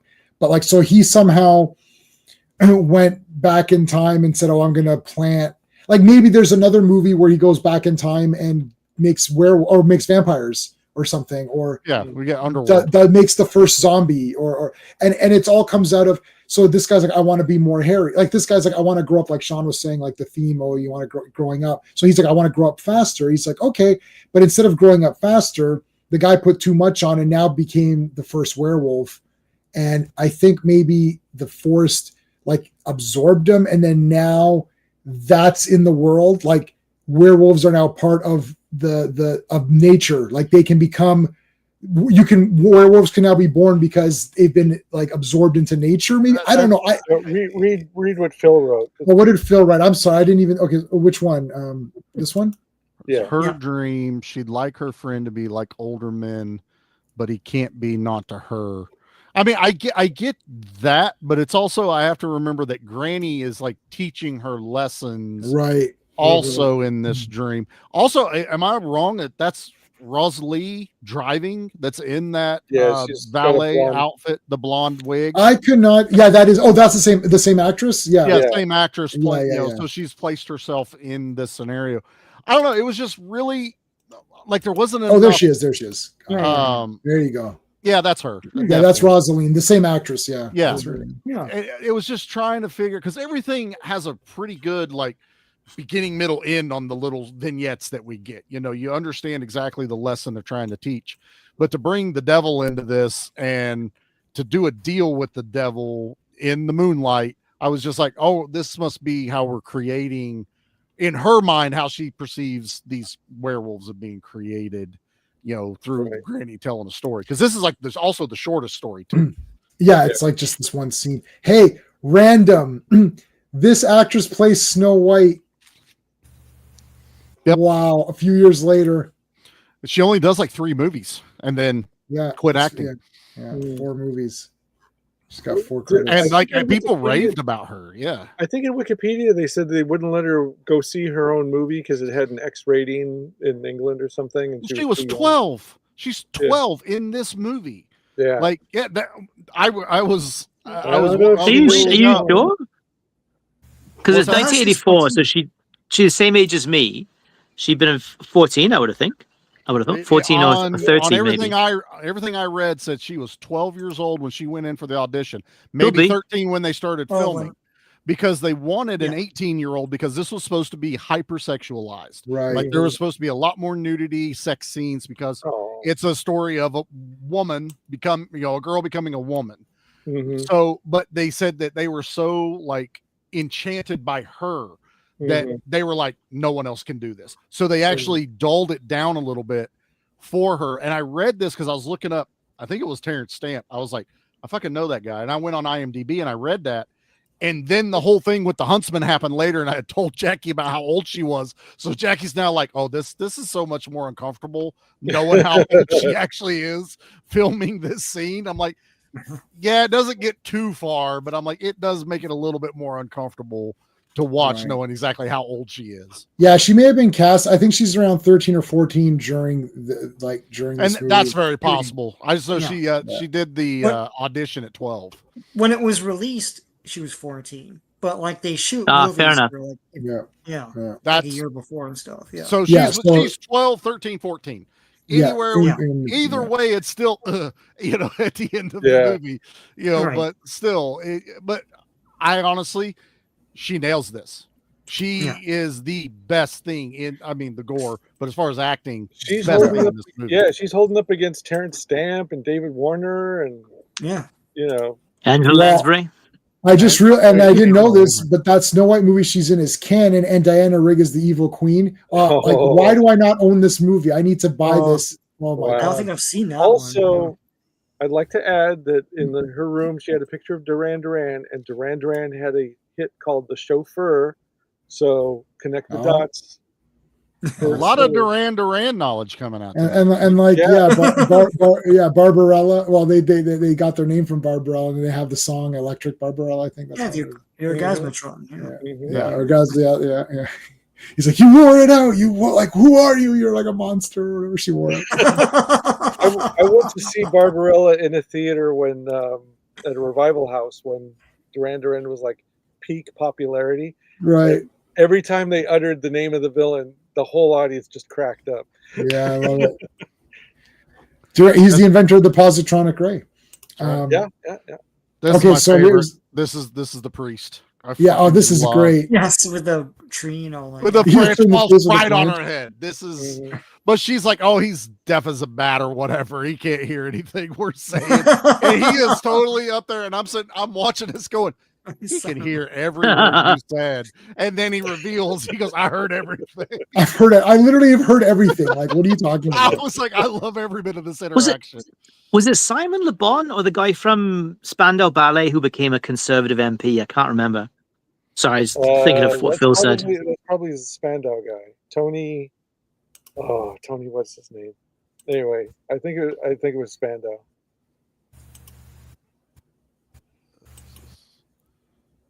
So cool. Oh, there's the church. Church, yeah. Oh, and the spiders. Yeah, this is so cool. Like all of a sudden these spiders. I won't be able to get to it. No, I won't. Okay, so she's reading the book, and all of a sudden spiders start falling. She's pretty relaxed about it. The book. I wonder if those are stunt hands, because I don't know if a 13-year-old girl would be so cool about. I don't know. Those look like young ladies, younger girl hands right there. So, well, we're not going to ask about that, but anyway. I have a daughter, asshole. There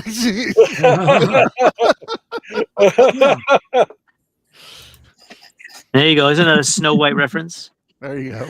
There's a Snow White reference. Oh, yeah, Snow White. There you go. That's the real hers Snow White. is still better. So, you know. That's the real Snow White. No, I think that is. I mean, it could be. I mean, I think maybe our little girls actually, are they scared of spiders, or are they not scared yet? Well, they're all individuals, Jay, man. It's like maybe no, in general though, because like maybe they're not scared yet. I feel like, you know, the younger you are, you're not that scared about it, right? Like it's like the older you get more scared. It's simple. This production couldn't afford stunt hands. Okay, so that's it. That's put your hands out there and hold the book also, for a second. Back in those I reckon a lot of these actors did it for free. I reckon Angela Lansbury only got like £35,000 for this. That's it. Yeah. She was the highest paid actress on this. Wow. And like Terrence Stamp's uncredited actually. He did it for the suit. I reckon he did it for free. Yeah. They tailored that suit and he got to keep it. Well, he wanted to be paid in Kryptonian and they just didn't have the right. So he's like, is this before or after the hit? Meal before Stamp. The what? The Hit. Have you not seen The Hit? Terrific movie. John Hurt, Terrence Stamp, Tim Roth. Yeah, if you haven't seen it, I highly recommend it. 84. Yeah. Right at the same. Okay. Tim Roth, he'd had to be young in that. He was very young in that film, Tim Roth. Yeah, like 20s. Well, he's in Howard the Duck, right? So is he not? Tim Roth? Tim Roth. No, you're thinking Tim Robbins. Different guy. Oh, okay. Sorry. Oh, a different Tim. Yeah, Tim Roth, Reservoir Dogs. The Pulp Fiction. Planet of the Apes remake. Yeah.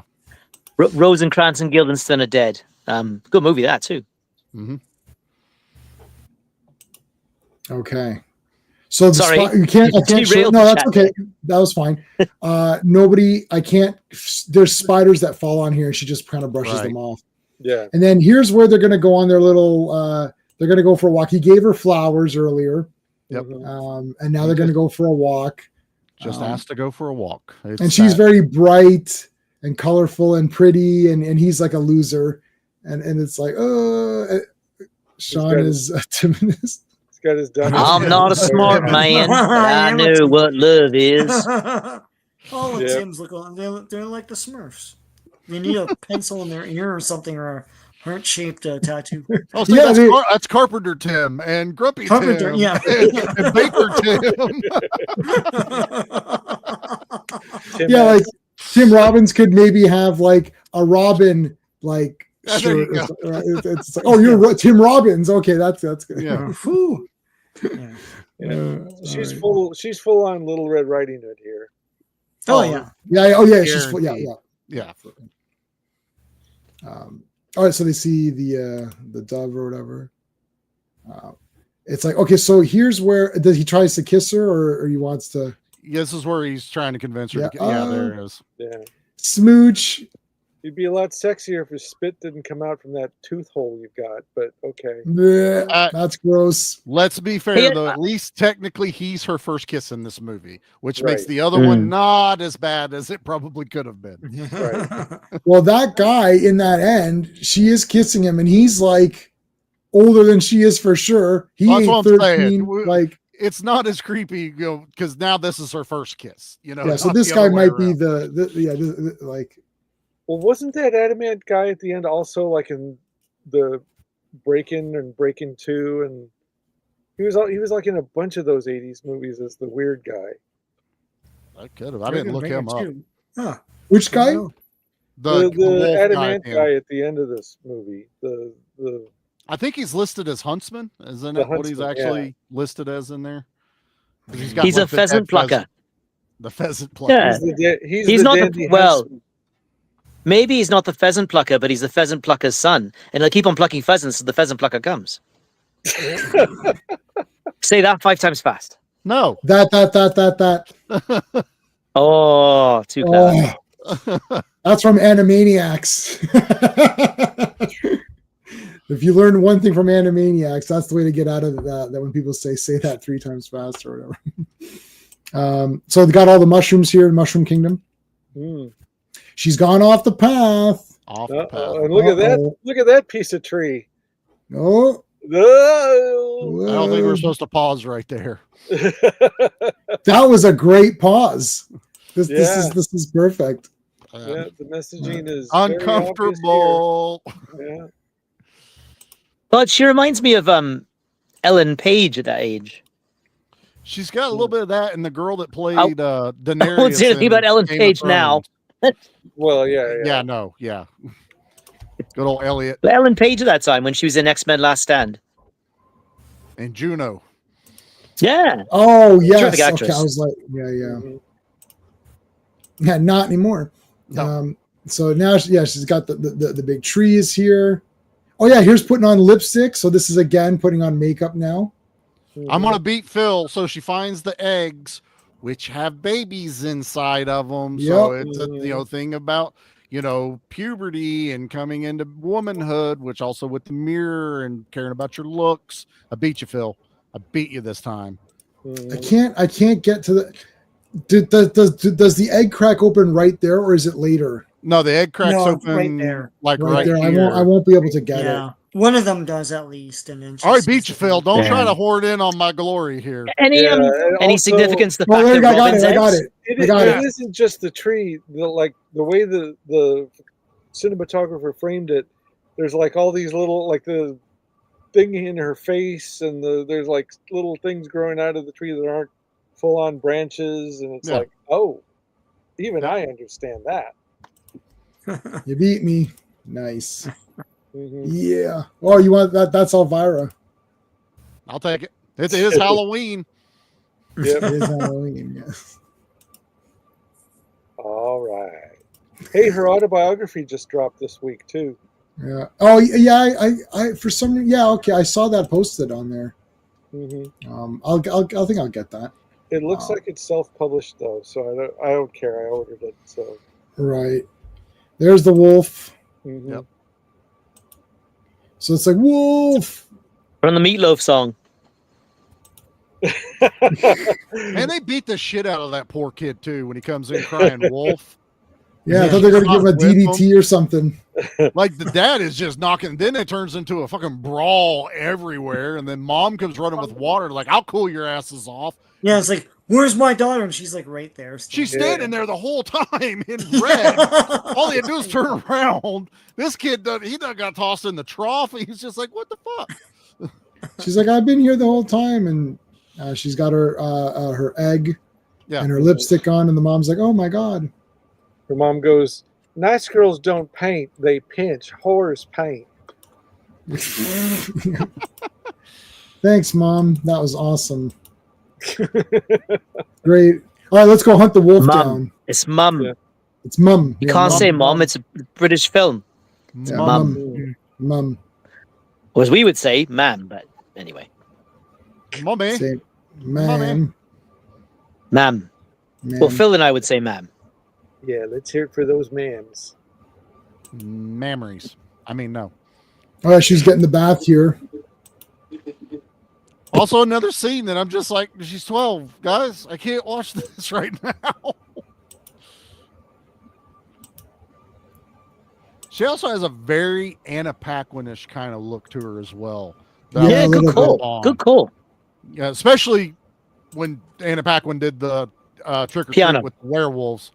Yeah. But yeah, that's works. Is that True Blood? She did True Blood too, but she was also the werewolf in the Red Riding Hood outfit in Trick or Treat. Yeah, a lot of that was just like weighing heavy. Watching it again, we had just watched that like a couple days earlier. Ellen Page did a Red Riding Hood film allegory too, with Patrick Wilson. Because I saw about half of it and I turned it off. Hard Candy or something like that was Hard called. Candy. I don't know what. Yeah, dude, that movie's Yeah. messed up. Yeah, Like, that's holy shit. Yeah. Oh, yeah, I see. Didn't watch the whole thing. Just That looks like it's not a bad watch, but dude, it's rough. It's rough. yeah, it's a bit rough for me. Yeah. Oh, yeah, I don't know. I don't know what it is, but no way would do. Wonder Brian Glover. No, that's true. No, he wouldn't be Brian. Boy, Brian Glover. Like, there's tons of really good British actors in this film, and it's amazing what they're being paid. Well, it's down Trying the to think what road, else Brian so Glover was not doing a there. lot of money invested in it, you know. All right, it's been fun and games until now. Now this is I remember all of this. This is where my memories now. So prior to that, I didn't remember anything. But then this, this is the part where all these weirdos. The shot I have like terms that I use for things like this, which I'm not going to get into, so I won't use the terms. Yeah. But Sean knows what I'm talking about because we use the same. Yeah. So I was like, oh god, here's all the big CMs over here, right? I was like, this is super weird. I have a vague memory from way back when I was talking about this movie years and years and years and years ago when we first met. And I think you said something like, "Is that the one where those rich guys turn into wolves or something?" I'm like, yeah, that's probably the one I'm thinking of. Yeah, yeah. I was like, it was just so weird, and I was like, "You stupid dog face guys! Like, what is this shit?" Because this is all this entire scene is weird, anyways, and it just escalates. Yeah. So I'm not gonna. I enjoyed this, but this one feels like it was kind of protracted because they spent a lot of money on the set and the costumes, and they wanted to get like maximum dollar out of this scene. So I felt it. I thought it was a little long, but not long in a terrible way, but just sort of like, okay, I get it. You spent some money, you got a lot of wolves, you got to show, you got a lot of transformations, you got to show. But I kind of get what the point was, like several minutes before the scene ends. Yeah. Well, I like just the weirdness of this, like these outfits and the fake hair and all that is just weird anyway. So it just makes it even weirder with having the dog people or whatever. Yeah, this is right out of the Adam and the Ants Prince Charming video. Yeah, it is. They borrowed them from Blackadder the Third. Did they really? No, but it looks like they did. Neil Jordan had a cunning plan to borrow these. He did. Right, Phil? Wink, wink. So then this lady comes in and it's like, hey, you are the father of my child. And he's like, how could I do that when I've been sitting here like partying all day? I don't understand. Yeah. You're beneath me, basically. Definitely a class kind of looked at. I like this. I love her. She sells this entire thing. She's got that evil stare. And my absolute favorite thing in this entire segment is the broken glass way they filmed everything through here, where it's a great cost saver. So you don't have to be as precise with all your transformations because you already basically blew your load earlier. But now your brain is putting together all this stuff as it goes. See? This is really clever way of doing it. Also, at the end of Adam and the Ants Prince Charming video, he smashes the mirror much like she does too. So there's more new romanticism in this movie than you think. Especially, I mean, all those guys were like at their peak when this movie was made. So, when it was being made. Dude, that shot is so freaking cool. Yeah, it's cool. Plus, all the help are like laughing, like doing these. Yeah, the whole time they're like just standing there and just kind of like, what's going on? We're not transforming, so we're not in trouble. Yeah, and then later, I was waiting for them all to be pouring themselves shots at the end when they all huddle around together. Like, we made it through that one right there. So, they were, they're like, we got it. Yes. So I don't know how that ginger woman had a soul to sell to the devil, though. I mean, that's you think she sold the baby soul? Because technically she has. Oh, okay, yeah, all right. Yeah. Also, she's gonna have 7 years of bad luck. Yeah, something one of you said earlier about, I think something either you said earlier or one of you said earlier, or maybe the Critical Drinker said earlier, is about today's audiences have to have everything explained to them, right? Everything has to be literal, everything has to be concrete, everything has to be spoon-fed. Whereas this film, it really leaves you space to fill in the gaps with your imagination. It's particularly in this scene, right? Because it's so surreal. It's a lost art, that. Yeah, It really is. I mean, we give A24 shit. A lot of people do, and they're probably the closest that's trying to do it, but they do it a little bit more pretentiously than like a movie like this one does. Like this one does it honestly, and it works. If anything, I think the tail end of this story gets a little pretentious with her sitting on the mountain and the wolves are singing to her nightly. I didn't need to see that. You could have just let her monologue at the end of this like she does in the story. Yeah, You know, she had the power over them and whatnot. Yeah, I didn't need all the rest of the wolves howling and stuff like that from this. But I mean, we watch and we go, nah, it's fine. Yeah. She looks amazing though. Like she's got that haunting look, you know, it definitely fits of the time. Oh, the hand. Yeah. This is cool. This is so cool. So like now he comes in we've already seen this with the head in the previous story where the head or the wolf's head got knocked off and then it became the human head that it was attached or that it was previously. This is the hand, but they're just not showing it. David Warner sold. Went out hunting. Oh, absolutely. He sells it 100%. And Dad comes in like he's seen a ghost, and he's like, "I swear to God, it was a wolf's paw in this." And then I have its forepaw. I literally cut its forepaw off, and I'm just like, but he sells this so well. It does get a little rubber handish when he grabs it. I wish it was just like at the wrist, not like this that you just know came from the prop department, and they cut it off right there. I think just like the palm would have been a more effective prop for him to have had in there. That's nitpicking. That's just being like, if I could do it again. But the fear on the mom's face too. Like, I also kind of wish, now that we're talking about it, because they went through all the trouble to put a ring on the hand, they should have known who it was. Like, it should have seen the ring. Oh, that ring is Joe Bob's or whatever. Exactly, because otherwise the ring means nothing to us as the viewer. Other than we're just trying to tell you it's more human. We already know it's human. We don't you wonder though what was left on the cutting room floor from this film? You have to think that there must have been a lot of things they wanted to put in, things they filmed, and for whatever runtime constraints or whatever, they couldn't put in. Like I feel very much that it's a little bit incomplete. Like it feels like there were some of the gaps they meant to fill in and just for whatever reason couldn't. This is in the book though. But in the book, what it is that she cuts a wolf's paw off while she's being attacked.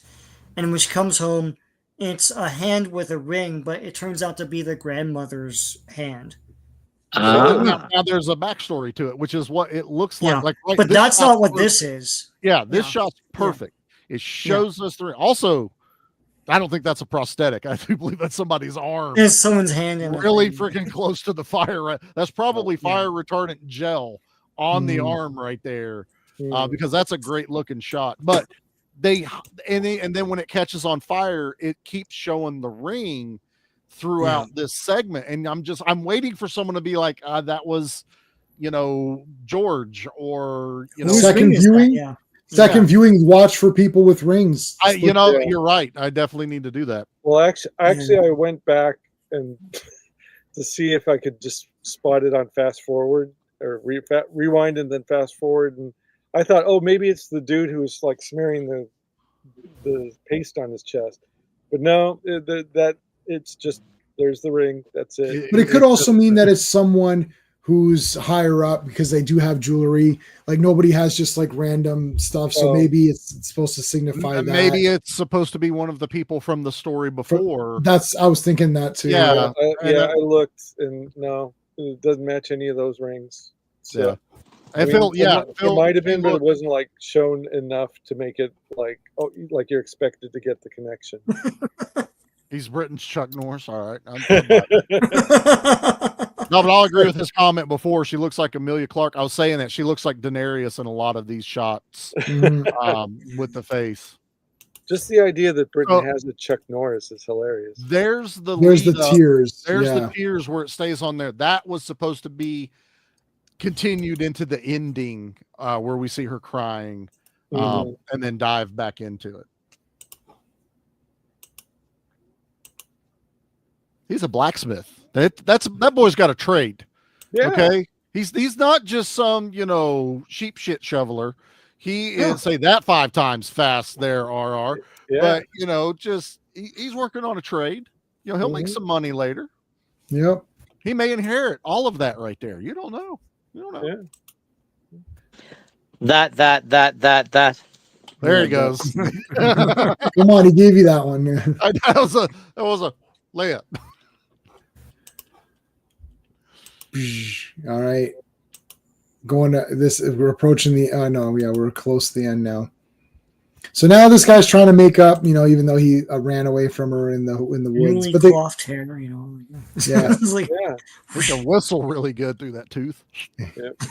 Whistle while you work.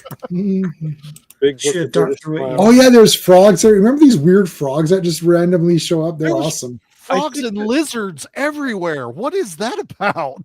Well, it's like fairy tale frogs, but I think the frog was supposed to be like Death because he was like on the coffin too, and he's in the dirt that they scoop and throw on. Yeah, right? well, this is a snow frog of some sort. Like maybe he's a toad.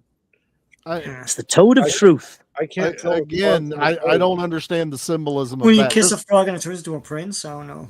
Maybe. Yeah. I mean, it's very possible. There's another long shot of an iguana up on a tree. They literally take the camera and pan across as she's running. You just see this iguana hanging out in the freaking woods. I'm like, that's where the budget went. Exactly. A lot of snakes too. They had Ernest P. Worrell as the reptile wrangler in there, getting all the frogs and snakes and lizards in there. Pythons. Hey, Bird, we're going to get these pythons on the move. Oh, here he is, the unibrow, Prince unibrower. Yep. Prince Charming, who's going to be a wolf. And she goes, well, at least you have clothes on, so that's good. I like that little line she drops in there. Mm-hmm. He's very sparkly, though. Very sparkly in this. Yep, he's a dandy huntsman. It's like, well, I've got the rifle here, and I'm hunting wolves, and it's like, yeah, it's all good. You got a big old emu on my side here. He's got a big gun. That's got to be. It's like, oh, you have a big gun, don't you? It's like, I certainly do.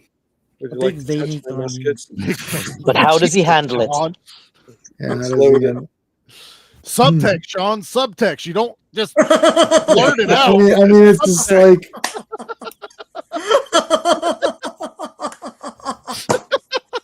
Hey, Jay, Phil's got another insight. I saw that film's right. Yeah. I mean, okay, that's probably the first stretch I'll give you. I think they just had fucking frogs. It looks cool. I don't know if there's any insight to that one at all. I do like that this is. I mean, maybe, but still, I like this though because this is when they lay right into Red Riding Hood. She's got the blacksmith's kid's a bit of a frog prince. I guess kind of. He didn't turn into anything. But he will one day. Anyway. Okay. That's fine. But this is like now we're laying hard into the Red Riding Hood story. This is just the rest of this movie's Red Riding Hood until the end, pretty much. Basket on my way to grandmother's house. I mean, they say the lines, here in a little bit, which I have zero problem with it. I actually like that. I like a nice little retelling of an adult, scary version of that. Mm-hmm. Yeah, and it's head crushing glory, which we'll exactly. So like, he makes the deal with her. So he has a compass. Jack Sparrow. Yeah. And he's like, I can get to grandma's house faster than you can. And then she's like, well, what do you want to bet on it? And then he bets like for a kiss. He's like, oh, you have to give me a kiss or whatever. And she's probably thinking, I'll just give that to you for free anyways, but all right. Yeah. Make him work for it. Yeah, make them work for us. Also, what's the compass going to do? You have no idea where Grandma's house is. If yeah, what does that matter? Yeah. Like, yeah, that she never says north, south, east, or west. Any Yeah. of that mentioned would have worked, but you're like, I have a compass. I'll find it first. I'm like, how? Well, the needle on this compass is always pointing north. You know what I'm saying? Giggity. yeah. I think The needles on compasses always point north. I think this guy already Grizzly Adams scoped had a it out. beard. Yeah, I think this guy had scoped out Grandma's place. He knew where it was already, so he's just like, yeah, I'm just making up something. And He fully knows what the woods are. It was just, Yeah. you know, when you're I was watching it last night going, that's not how compasses work. Like that's just I can't just walk out, drop me in the middle of anywhere and go, get here. I don't know where the fuck I am. She probably Yeah, it's doesn't not even know what a German. compass is, so she's just So- like agreeing to anything. Yeah. Are all these shape-shifting werewolves, are they then the party guests? And that story is where they've come from, their origin. I think that's what we're speculating with the Mhm. hand, him, the way he's dressed. And it's very possible. I don't see it because it's kind of like we're seeing, like we've seen the first werewolf that we're speculating came with the devil. And then this woman cursed all these people. They weren't bit by werewolves. She cursed them. So now, and then they run out into the wild. It's very possible that what we're seeing is this is the pack. This is the company of wolves that have assembled in this movie. Yeah, there might be wolves. There might, and then there's werewolf. Like there's like ones that like either just were born as there's like Grandma's talking about the born ones that are. So that guy is the first of the ones that are going to be like he creates the born style. She asks him that directly, doesn't she? Or he brings it up about being you're Born- one of the ones that walk both paths. You can. Yeah. You don't like clothes, but when you're human, you wear your clothes. She gets all into that. So he is one of those guys. He has to be because there's some werewolves that are born natural, the way the Grandma explains it, and that's because of the boy that got absorbed into nature. So nature can create them through natural means or whatever. But then there's these cursed ones from that other story we saw where and they are all those aristocrat guys or whatever. So Right. it's like, and they have got the fancy ring. So I don't know. Sorry, RR, what were you going to say? Well, maybe, I guess ultimately it doesn't really matter, right? Oh no, Like because Right, it doesn't matter, because it's a no. dreamscape and the ideas are disjointed. We're looking for logical connections there, right? But they're not essential to the story. He could have been one of the party guests. Who knows, right? I mean, I just brought it up because I was thinking, is there an attempt to explain where the company of wolves in the forest came from? But does it really matter? I mean, ultimately, I guess not. No, I think what makes us question it is the choices they're making, how nicely dressed he is in this scene. And we're bringing back the ring that was very prominent in the scene with the hand. So now it's just natural. Also, it's what we do here on Circle of Iron is try to put the pieces together, possibly in a way that even the director maybe never thought of. And ask Phil. He'll know. Wink, wink. Yeah. Phil, How close we are as we go here. But there's also he has a full mouthful of teeth too, so that makes him sexy. Yeah. So, All the That's better to true. eat her with. Wink, wink. But there's another aspect of this story too we'll get to in a little bit that was interesting with the final story that happens. yeah, so this was the point where I was kind of like, there are things that seem to be set up as a big deal that are not paying off here. But like you said, it kind of also doesn't matter because of the fairy tale aspect of it. Right. It doesn't matter, but it's fun to talk about because, as Charlie was saying, there's subconscious stuff going on with directors. Not everyone is Stanley Kubrick, where he puts every little detail in every little, it's the mise en scene. Every scene is like, no, why is that notebook there? That shouldn't be there because whatever. And then he removed, not everyone is like that, but some people, you can't help yourself. And this movie's doing that too. I mean, that's a perfect illustration, J-Man, where he's like, why is this notebook here? She's reading a magazine at the beginning of the movie that says Shattered Dreams. Right. That's not accidental. Right. Yeah. You're right. Somebody has to choose that to film. Yeah. Movies are very interesting. Same with animation. It's like you're not going to just animate incidental things. It's like film. It's like, and something like this where there's so much set design. Like, if someone says, like, I always notice this with kids movies where there's kids in movies that are in the 80s and they say, okay, we need this kid's room, and then he's gonna have a He-Man toy. Like you always see a couple of He-Man, like one what's the one? Even Deadpool, even the Deadpool, Once Upon a Deadpool, where he's got he sets up the room and there's like a He-Man toy. Princess Bride. Princess Bride. He's got all of this. Yeah. So it's like he's got all of the stuff. You're like, oh shit, yeah. There's the He-Man toy. There's like a whatever. So it's like somebody's picking that magazine, right? Like they didn't just go to the drugstore and buy a magazine or whatever, right? A lot of times they fake cover them and Right. That was like a teen romance magazine too, by the way. Right. It's like a fake right. So was that an actual real teen romance magazine they just happened to go buy, or did they fake that cover to make it make sense? It's probably fake because they didn't want to pay for licensing on any of it. Right. But and then if it's fake, so if it's fake, someone created a fake cover to match what they wanted in the movie. It wasn't a generic fake cover. They made it, The grandma doll is holding a book of stories because and honestly, until we started talking about this and paused earlier, this scene coming up confused the shit out of me initially when he smashes her head. But now, I'm like, she's a porcelain doll. She's the doll. She becomes the doll. Right. Oh, by the way, okay, so here's an explanation for something. The book that the doll has is Mrs. Tiggywinkle from Beatrix Potter.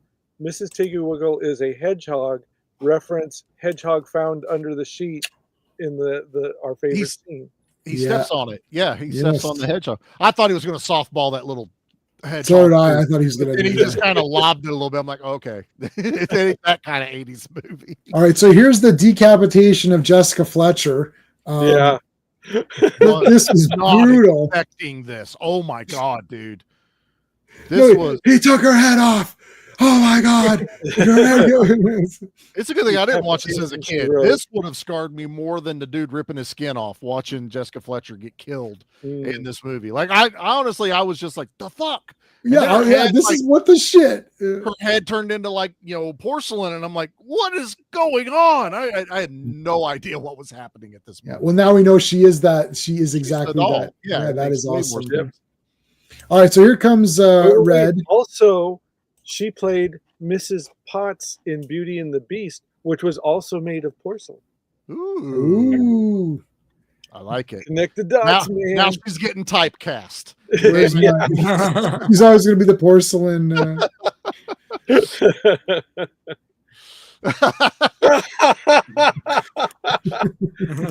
That's the soup that had the head in it floating earlier.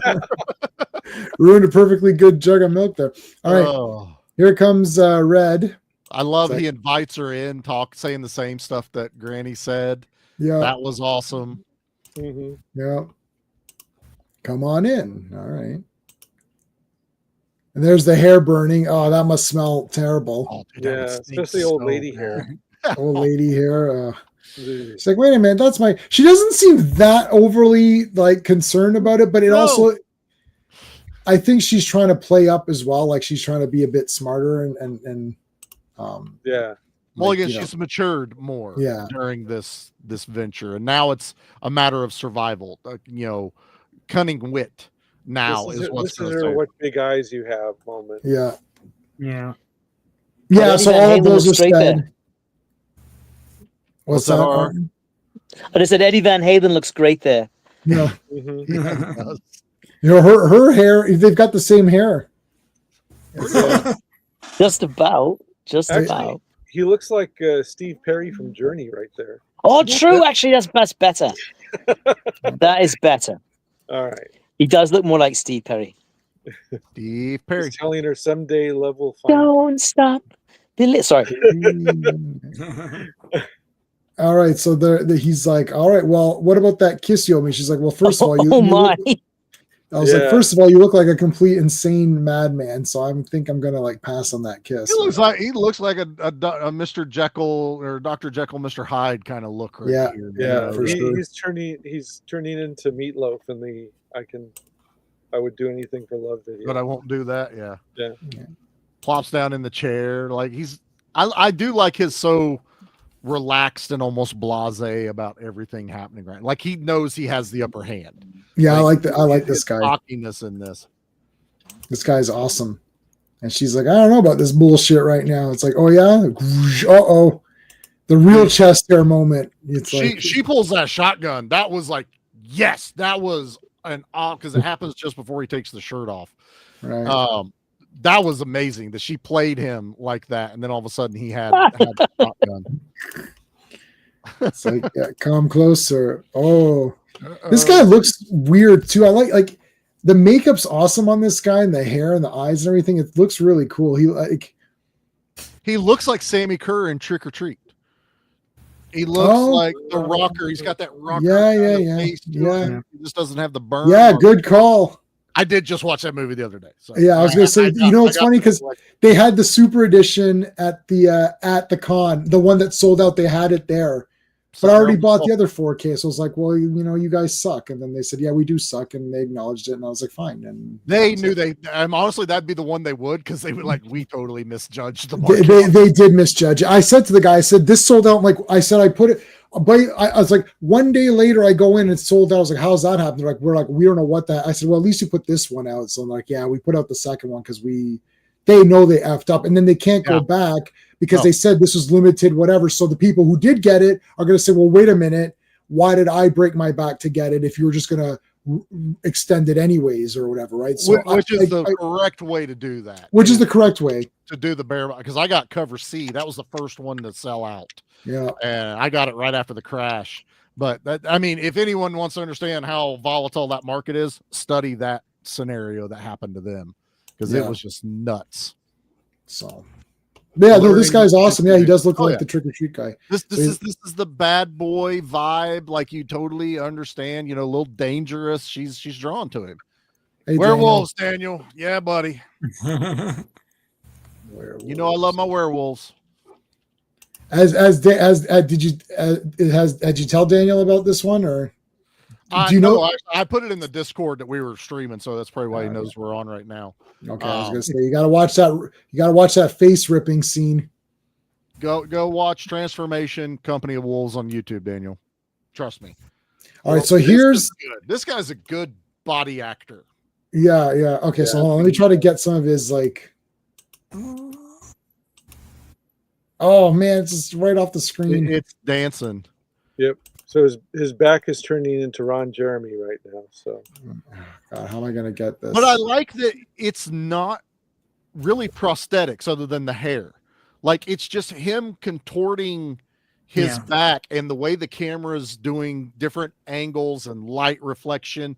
It makes your brain think like, oh, everything's transforming under his spine. Well, except the tongue. Well, the tongue, dude, that Gene Simmons tongue that popped out was amazing.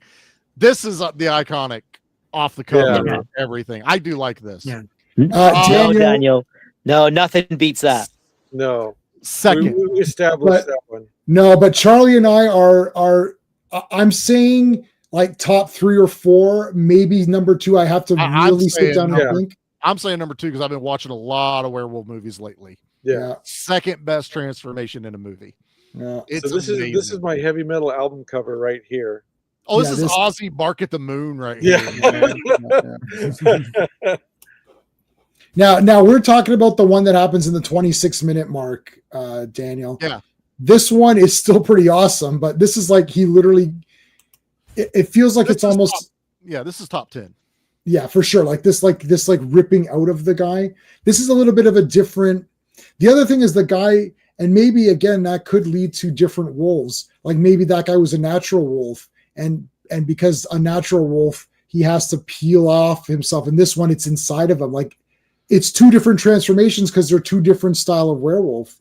Mm-hmm. Or the budget got smaller. Either way you want to look at it, but no, this one is still like that shot right there is just flipping awesome. Yeah, that is awesome. I kind of prefer this one because it's more subtle. Like, it doesn't rely on the over the top face ripping off stuff. I think it's the same transformation, but that other guy was in a hurry to do it, so he ripped off his skin in fury. And it's still going to grow out of the skin like this guy. but Yeah. he was more angry about it. So he was like, Right. "Oh, you know." Trying to I think scare that's his wife or yeah. something like that, like cause Yeah. the terror of Yeah. it. I don't know. Well, she didn't put enough seasoning in that stew, so that was like Yeah, right. Phil, Right. Phil, what were you going for there? Alluring but potentially dangerous. Ah, yes. So yeah, so now she's good. She sees the transformation. I'll see you one transformation, and no. So there's the wolf. This jumps to her story. She's telling him because I think this is when she shoots him again, and now she's like, "I have a story for you." So this is her telling him the story of the Right. wolfling that we see pop up out of here. I'm going to go ahead and say I honestly thought it was the grandma, younger, because of the interaction with the priest. Like I felt like there was some history there, and there was supposed to be some big reveal that it was the grandma all along. But they don't go that way, and I guess story-wise, it doesn't make a whole lot of sense because of the dream. Right. I was going for a pint. The AD shot that. I gotta be careful on this. So I gotta be careful with the capturing here because she's nude. Well, there's one shot, and I think it'll pass it. Okay. Everything else is in dark shadow. Yeah. 4K, you're probably going to see a whole lot more. Yeah. So I'm really looking forward to that 4K. So this girl comes over and she's like, oh. So again, this would be a natural, maybe a natural wolf woman or something, or she gives birth. Maybe she's the Mother Mary of wolves or something. She's from a different world though, because she climbs up from the world below. So okay, what if that guy got sucked in, just to make some logic to it? He got sucked into the earth, and then now she is the queen. Like it's like aliens. Like she's the queen who's going to bring these wolves in or whatever. I mean, there's all kinds of different like sub stories we could put to this because this just does kind of happen. But there's very much kind of like this. Even almost feels like the mother of wolves. Like she comes out of the well and then comes out of the priest's TV. Anyone else think of cat people? Yes. When you saw this bit. Yeah. Honestly, I had that movie in my head watching this movie. It had a lot of the same type of. Actually, the effects in this is better because there's almost like stop motion claymation in cat people once in a while. But I got the same kind of vibe. That'd be a great double feature. You know, the cat people and then watching this one. Which one has more nudity? Cat people. Okay. I knew, but I just wanted to quite a bit more. This doesn't have any. This doesn't have any nudity. I know. It's literally. I don't think they ever intended for us to see her in nude. She's supposed to be in all dark. It's just now we're seeing in HD. We can see what they couldn't see on film. Hey man, you'll have to file a report after you've watched it. Yeah, I'll give everybody. I'll let everybody know the timestamp or whatever. There you go. So here she is back in bed. With her mirror and her magazine and her whatever. And then the wolves break in. They bust through the walls and mirror or the windows. And there's Punch and Judy. Yep. I'm trying to figure out who else we got here. Like who's there's the big aristocrat guy. Yeah, it's like the dandy. Yeah. So when the husband smacks the Punch and Judy, because the husband's always punching the wife or whatever. Who's this guy in the corner? I was just looking at that. Who is that? It looks like Rockford Files. Wait a minute. I'll go full screen for you guys.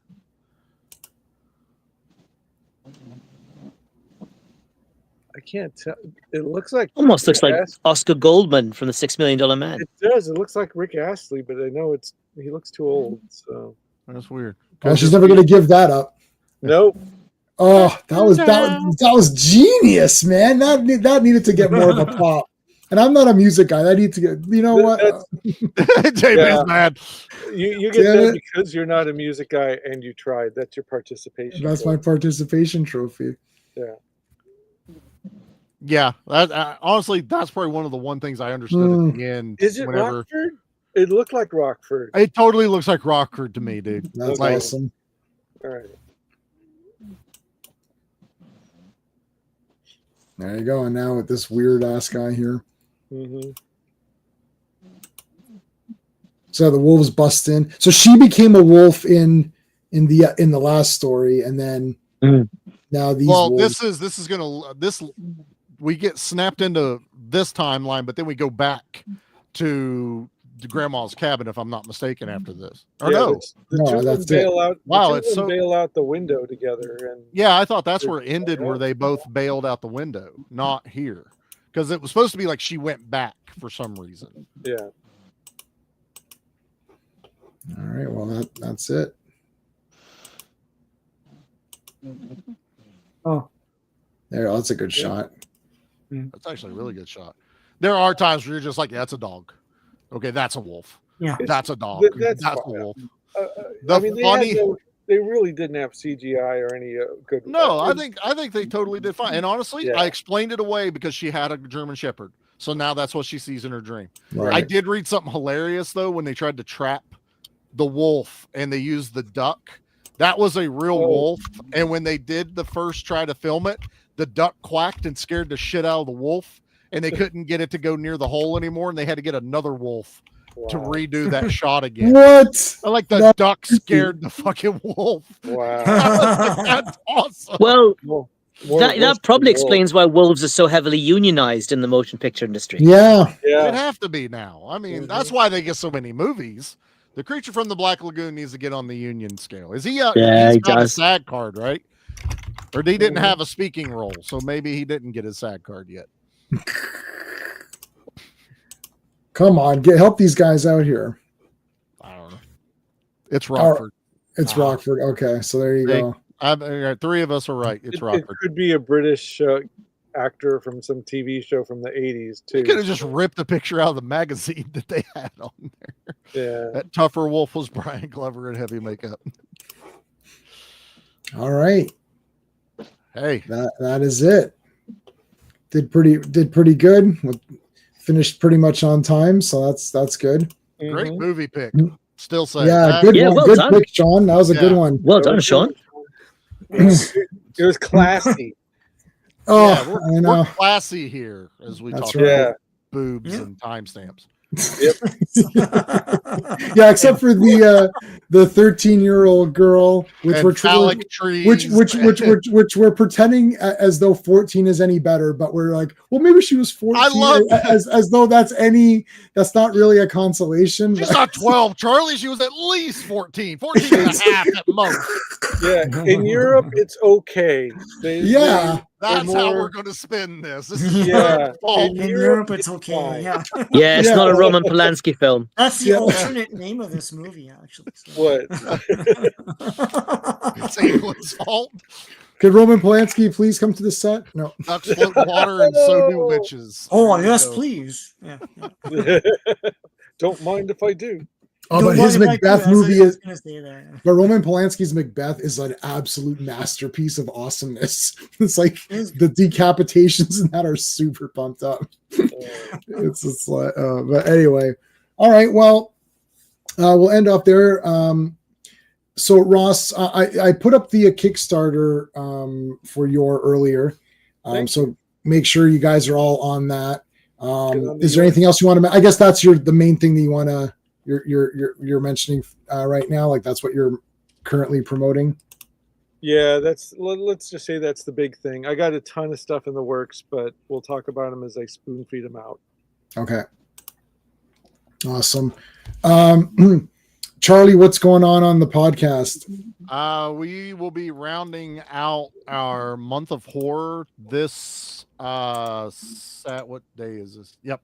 This Tuesday is our Halloween 4, which we Give Me Back My Horror Movies month of horror on. First time we've done a Halloween movie, like Michael Myers. And then we're doing a bonus episode on B Action because we did Steven Seagal's Against the Dark with vampires. Wow. I couldn't end her month on that, so we're actually going to release an episode on Halloween, and we are doing Rutger Hauer in Split Second. Oh, that is an awesome movie. That's a good one. I brought out the big guns so we can end out right. So ironically, I'm going to work as Steven Seagal for Halloween. Well, there you go. Nothing wrong with it. Look, I had fun with the movie. Honestly, everything with Seagal was fine. It's all the other bullshit in the movie that sucked. And the fact that it's literally zombies, but Seagal hates zombies, so they called them vampires. Legitimately, that's what happened. No, I've read Seagology. I know. Yeah. And then B Action takes over for the next 2 months. Give Me Back is taking hiatus for the rest of the year because I've never taken a break in the almost 5 years I've done the podcast. So we're taking a break on that, and B Action's going to run the rest of the year. So yeah, for anyone that's not listening to this and only here, you heard it here first. I haven't even announced it there yet. So awesome. Sean? On my channel, I have a bunch of Tomb of Dracula and Ghost Rider content coming this week because it's Halloween. On J-Man's channel, I'll be on for Avengers tomorrow. And Friday, on and off, as I give out Halloween treats and participate in J-Man's Halloween stream. So that's why we're not doing, that's why I don't have the Fantastic Four graphic. We're not doing Fantastic Four. I forgot. Right. We're doing the Halloween tier ranking. I might be working that. Well, I'll be working as Steven Seagal that day, so I don't think I'll be able to make it. But if I do show up, pretend like you got a special guest. There you go. Just talk like Seagal the entire time. I would be there, but we do trick or treat, but our driveway's stupid long, and I don't like making kids waste walk time to get candy. So we set up at the end of the driveway and hand out candy to them because I'm all about efficiency. So get out there and get your candy, kids. I'll try on the phone. I can probably do that as I'm doing stuff. So yeah. All right, cool.